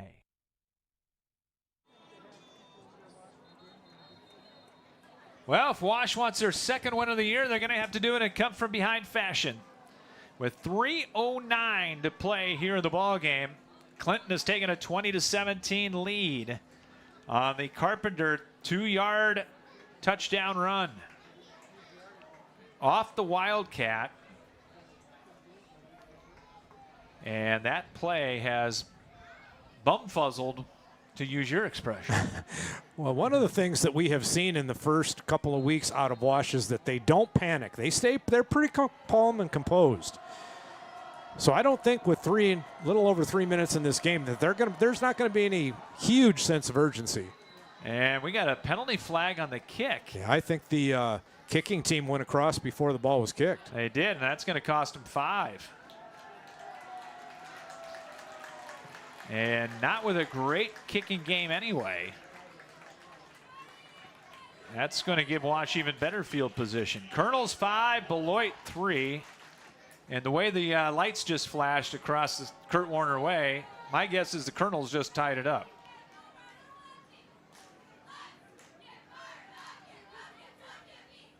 With a game apiece, John. So they live to play another game. Which makes everybody parking tomorrow night for Waukee Kennedy very happy. Here's the approach by Kurtz. It's going to be a line drive kick picked up at the 28-yard line. Keegan Waters angling to the left to the 35. Got the corner, 40, 45, 50, and out of bounds. Taken out by Hunter Ball, but a great return all the way to the 45-yard line of Clinton. That's just what the doctor ordered for the Warriors. What? You've got 3 minutes on the knob to get a touchdown here and salt this thing away. You don't want to have to rely on tying this thing up. Barton will be able to do it even if they just get another first down or two. But you want to salt this thing away and do it in such a way that you don't leave hardly any time on the clock for Clinton. 1st and 10, Warriors at the Clinton 45, 20-17, 3 minutes even to go. Double slot formation, one setback, toss to Riley. Coming to the right, got blockers in front, 40, 35, Riley cuts it up 30 and gets down to the 26-yard line on a gain of 19. That's a pretty good first down call, I'd say. Not too bad. Gain of 19, Riley well over 100 now. Wash coming up on 2 runners with 100 yards. McGuire 97. Riley has 113. Warriors now using a little clock here. They've got all 3 timeouts. Clinton has 2 with 2.5 to play in the ball game. Off the fake, McGuire, quarterback draw up the middle, angles right to the 20, got a block, 10 to the 5, going for the pylon.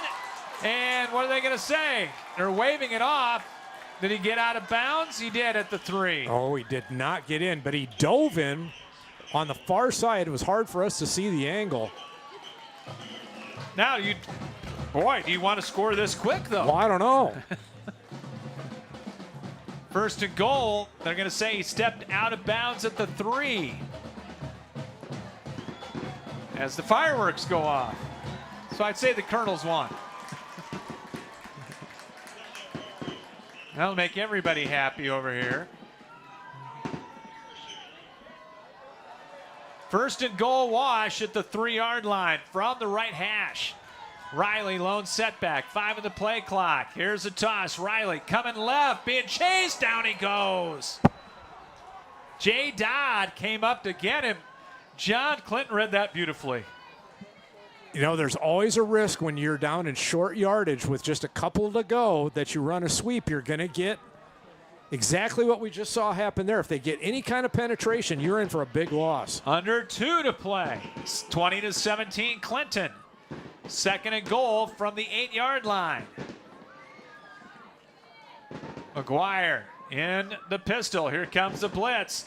And off the fake, McGuire rolling to the right side, going to keep it. Hit at the 5 and brought down from behind by Brady Kurtz after a gain of a couple. Riley was in the end zone, but could not shake. The defender blanketed all over him. They had one other defender all the way in the coffin corner, but he was covered up too. Clock running, a minute 18, minute 17. 25 on the play clock. Fireworks going off to make it even more interesting. 12 on the play clock, third and goal from the 5. Shotgun snap, McGuire on the keeper. They're coming after him. Bottled up in the backfield. No. He's going down at the 15-yard line. Everybody in a white shirt came that time. You had first and goal on the 3. That's why you don't call a sweep down that close to the end zone. Well, Now what do? you got to kick. You got to kick to tie this up. You just have to. Logan Barton's going to have a 30. It's going to be about a 33-yarder.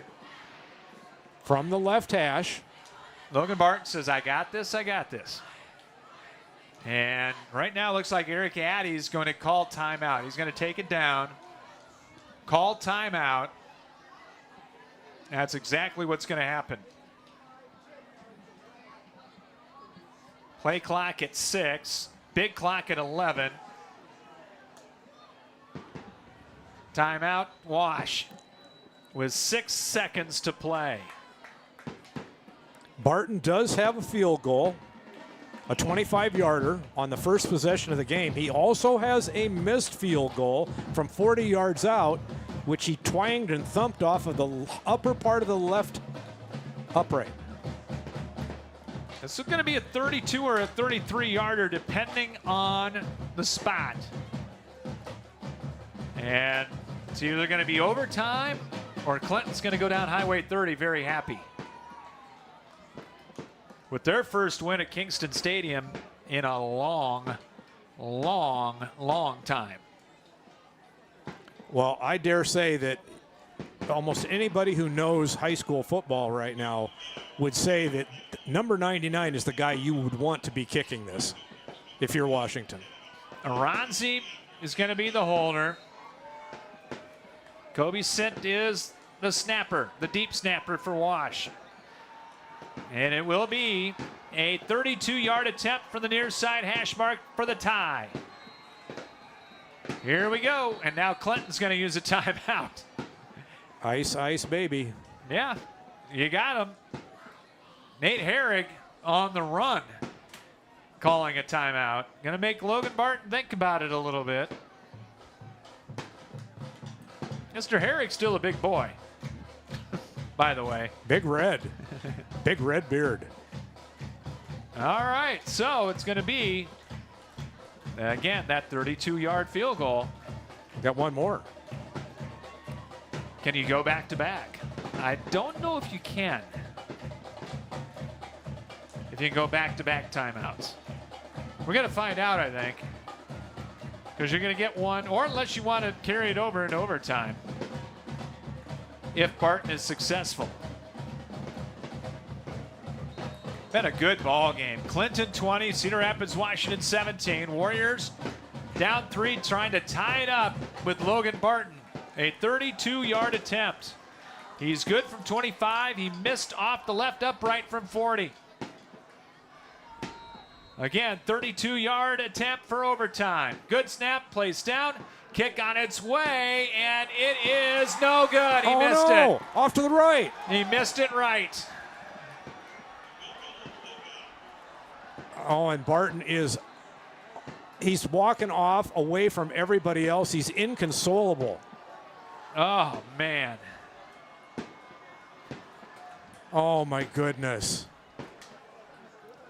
If it was a engulfing ease, John, he aimed it, and he didn't follow through. He didn't even get his foot into it. It didn't have that much distance even. So His mechanics just broke down. Yep. 2 seconds to play. And this is going to be a bitter one for Washington to swallow. That just rips your guts out. Turn off the fireworks, please. 20-17. Clinton will take a knee, and that's going to be it. They're in victory formation at the 20-yard line. And that is it. The Clinton River Kings go to 2-1, and it has been a long time since Clinton has been 2-1. And they got a real good chance to go 3-1 next week. They've definitely got some winnable games down the road. They've got some real humdingers coming too, but they made progress last year as a 3-win team. That was a big deal for them. If they could go to 4 or 5 this year, that would really be big success for Nate Herring. You got to feel good for him because that's a tough place to win right now, back in his alma mater. But he's got them on the upswing right now. And for Wash, just a tough way to lose at the end. You got one of your strongest suits allowing you possibly to take this thing to overtime where you can win it, and it just didn't happen. Final score, Clinton 20, Cedar Rapids, Washington 17. We will come back with the Westridge Care Center postgame show for you from Kingston Stadium. And we will do it right after this here on CRM Live Sports. Your search for healthy, fast casual in the downtown is over. Whether it's a quick bite you're looking for or a freshly made smoothie, Stack Wellness Cafe has expanded healthy eating in downtown Cedar Rapids. Business professionals as well as gym goers are singing the praises of our freshly made wraps and breakfast bowls, while the smoothie lover can choose from a variety of nutritious fruit and protein options, including your choice of adding the newest frontline supplements. For a fast, healthy, and convenient downtown option, look no further than Stack Wellness Cafe. Whether you need long-term care or short-term rehabilitation for your elder, one visit to Westridge Care Center and you'll see what has made them one of the finest nursing care facilities in the area since 1992. At Westridge Care Center, our #1 priority is to make all loved ones in our care safe and healthy. Westridge Care Center implements the Eden philosophy to reflect an environment of living as a habitat for humans instead of a place of frailty and waiting. Call 390-3367 to arrange a tour of their privately owned single-entity facility with private rooms with all the amenities. Westridge Care Center, 3131 F Avenue Northwest, Cedar Rapids, and online at westridgecarecenter.com. Well, a happy bunch of Clinton River Kings exiting Kingston Stadium into the tunnel with the few that made the trip down Highway 30, but it's going to be a happy one going back as Clinton wins it coming from behind 20-17 as we welcome you into the Westridge Care Center postgame show. Westridge is a privately owned facility that offers 24-hour community of care, which ensures that each person feels welcome. Call to learn more about their services or to schedule a tour at 390-3367. And they're online at westridgecarecenter.com.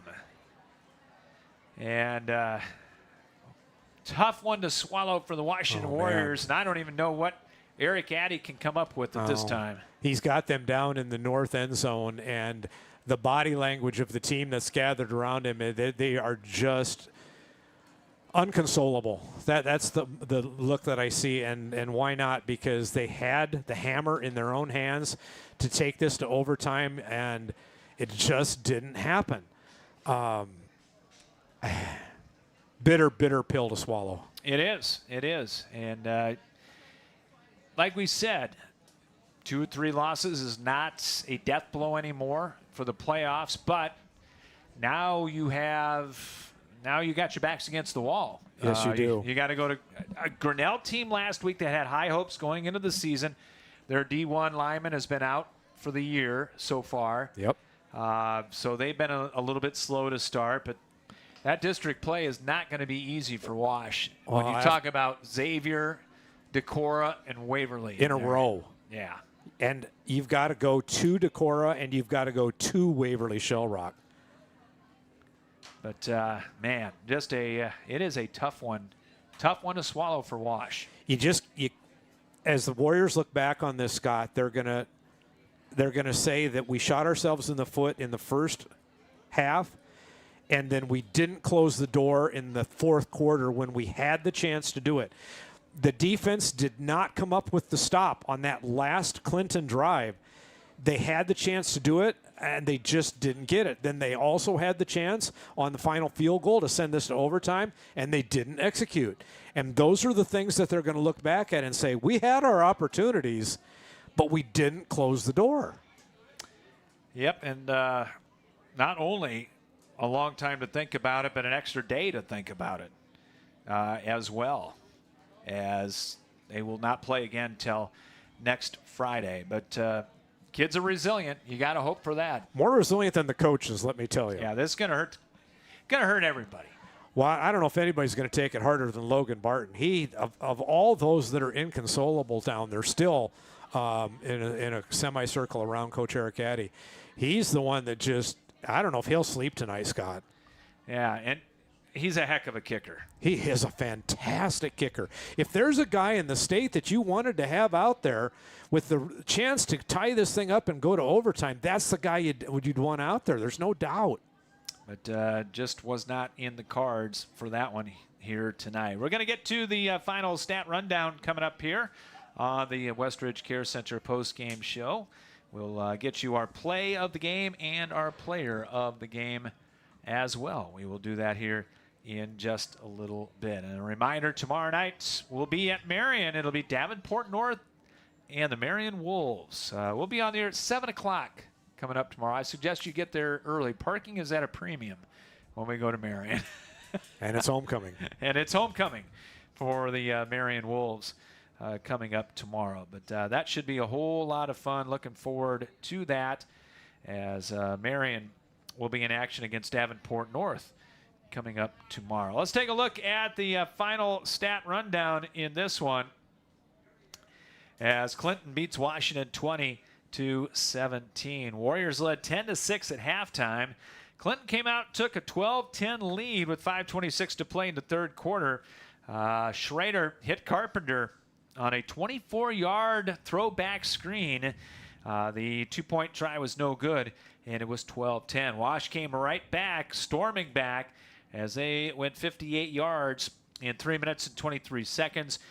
Grady McGuire, a 7-yard run, and it was 17-12. But then a 5-minute, 22-second drive that went 81 yards, and Carpenter really hurt Washington with the Wildcat. Enabled it several times, including the final 2 yards on the touchdown run. Also did it on the two-point try. And Clinton took a 20-17 lead. Wash got a great kickoff return after a 5-yard penalty. Got it at the Clinton 45 with 3:09 to go. Got it down to the 3-yard line. A first and goal at the 3. And a couple of losses. Give the Clinton defense a whole lot of credit. They came through and forced those losses. And Wash ended up trying the 32-yard field goal that was off to the right and no good. And that's where we ended up. Our stat rundown brought to you by Plumbers and Pipe Fitters Local 125. UA Local 125 representing the highly trained plumbers, pipe fitters, welders, and HVAC technicians of Eastern Iowa. Online at ualocal125.org. Total yards pretty close, 293 in the ball game for Washington, 282 for Clinton. For the Warriors, 251 yards rushing, 42 through the air. Grady McGuire ended up 2 of 6 for 42 yards tonight. Aranzi caught one for 31, and Riley caught one for 11. Two 100-yard rushers for Wash. Nick Riley, 15 carries, 111 yards, and a touchdown. Grady McGuire, 16 carries, 110 yards, and he had a touchdown. Waters carried it 4 times for 30 yards. For Clinton tonight, 282 yards, 210 on the ground, 72 through the air. Connor Schrader tonight was 12 of 17 for 72 yards and 1 touchdown in the ball game. Carpenter, of course, caught that 1 touchdown pass, caught 2 for a total of 25 yards. Baylitz caught 2 for 22 tonight. Cooley caught 3 for 13. Johnson caught a couple for 9. Frame caught 1, and Dodd caught 2. On the ground, Ethan Carpenter, 24 carries for 145 yards and 2 touchdowns. So he accounted for all 3 of the Clinton touchdowns. 2 rushing and 1 receiving. Cooley, 6 carries for 39 yards. Schrader ran it 8 times for 24 yards. First downs in the ball game. Clinton had 18. Washington had 17. Clinton was penalized 4 times for 35 yards. Washington, 6 penalties in the ball game for a total of 50 yards. Warriors credited with the only sack in the ball game. Clinton tonight was 5 of 14 on 3rd down tries. Washington was 3 of 6 on 3rd down, and Clinton was 2 of 2 on 4th down, and they were both biggies on 4th down tries. They kept that game-winning touchdown drive alive with the 4th down play. 4th and 3 from their own 39, and then they had the 24-yard screen pass on a 4th down play as well. Time of possession in the ball game, slight edge to the River Kings, 24 minutes and 59 seconds to 23:01 for Cedar Rapids, Washington. So that is your stat rundown in this one here tonight. We will get to our play and player of the game for you coming up when we return. Final score, Clinton 20, Cedar Rapids, Washington 17. Back with more after this here on CRM Live Sports. Looking for the best in commercial and residential flooring? At Schumacher Carpets and More, it's the little things that count. Family owned since 1987, the professionals at Schumacher have what you're looking for. Whether it is carpet, luxury vinyl plank, ceramic, laminate, or wood, their personal service and quality products set Schumacher apart in the flooring industry. Famous for a relaxed and pressure-free shopping experience, let the experts at Schumacher Carpets and More break down your options with just a simple conversation. Call, visit, or request an online quote from their website today. Carpenters Local 308 in Cedar Rapids is a member of the North Central States Regional Council of Carpenters, representing nearly 27,000 members and their families in the upper Midwest. The union is dedicated to protecting and elevating the economic and social conditions of all workers and to provide our industry with the best trained, most productive, and safest workforce available. Carpenters Local 308 is always looking for new workers to join their ranks. Apprenticeship classes and training are available for you to become a skilled worker for your career. More information on Carpenters Local 308 is available at carpenterslocal308.org. Back with you from Kingston Stadium as we come your way on the Westridge Care Center post-game show. Time to take a look at our play and player of the game in this one. Our player of the game brought to you by Schumacher Carpets and More. Looking for the best in commercial and residential flooring at Schumacher Carpets and More. It's the little things that count. Call, visit, or request an online quote from their website at schumachercarpets.com. And if we were Gary and Clinton, we would be picking Mr. Carpenter at this time. But I think for Wash's sake, got to go with Nick Riley tonight. Absolutely. Did it on both sides. Yeah, linebacker play as well as his play running the football. Over 100 yards, had a whole bunch of tackles tonight as well. Riley came in as the fourth leading tackler on the year for the Warriors and ran for 111 yards and a touchdown tonight, and caught one as well for good measure. Loved the game plan that they had where they had to get him as many touches as they could while still being diversified and getting other touches to people. But I think they learned last week that they didn't utilize him enough. Tonight they did. So congratulations to Nick Riley. He is tonight's player of the game, brought to you by Schumacher Carpets and more. Time for our play of the game. It's brought to you by Carpenters Local 308. They're dedicated to protecting their workers and provide the best trained workforce available. Apprenticeship classes and training are available at carpenterslocal308.org. And I think you got to go with the Wildcats On fourth down. on fourth down for Ethan Carpenter, 6 foot, 180-pound, good-looking junior runner. This is there are a lot of youngsters for this Clinton team, and Nate Herring's doing good things. Yeah, they've got a decent freshman team coming up too. So, but that was a clutch play for Clinton. We talked about it. If you want to rewind this and go back, we talked about how Victory was actually hanging in the balance at that point right there on that fourth down. Either Wash's defense was going to rise up and stop it, get the ball back, have the lead, and then be able to just milk the clock and salt this thing away, or Clinton was going to come up with some way of reaching out and grasping Victory out of there, making that first down, and then being inside the 10-yard line. And that's basically what happened, folks. Clinton executed when it was time to reach out and snatch Victory, and Wash did not. Yeah.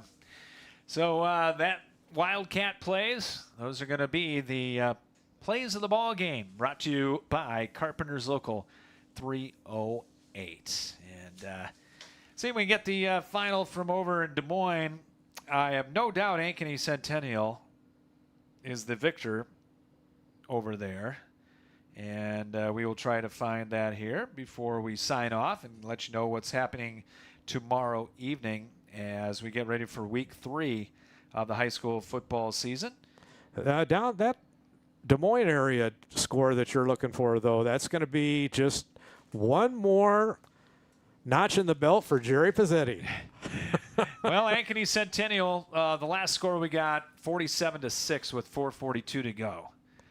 The And- winningest coach in Iowa football history. Yes, and got another one. So it will be Centennial going to 2-1 on the season. Tomorrow night, 7 o'clock is our pregame time. We are hoping for homecoming over at Marion. It'll be the Marion Wolves hosting Davenport North from Marion Stadium. John and I will have the call for you with about a 7:20, 7:30 kickoff coming up from Marion. Both teams 1-1.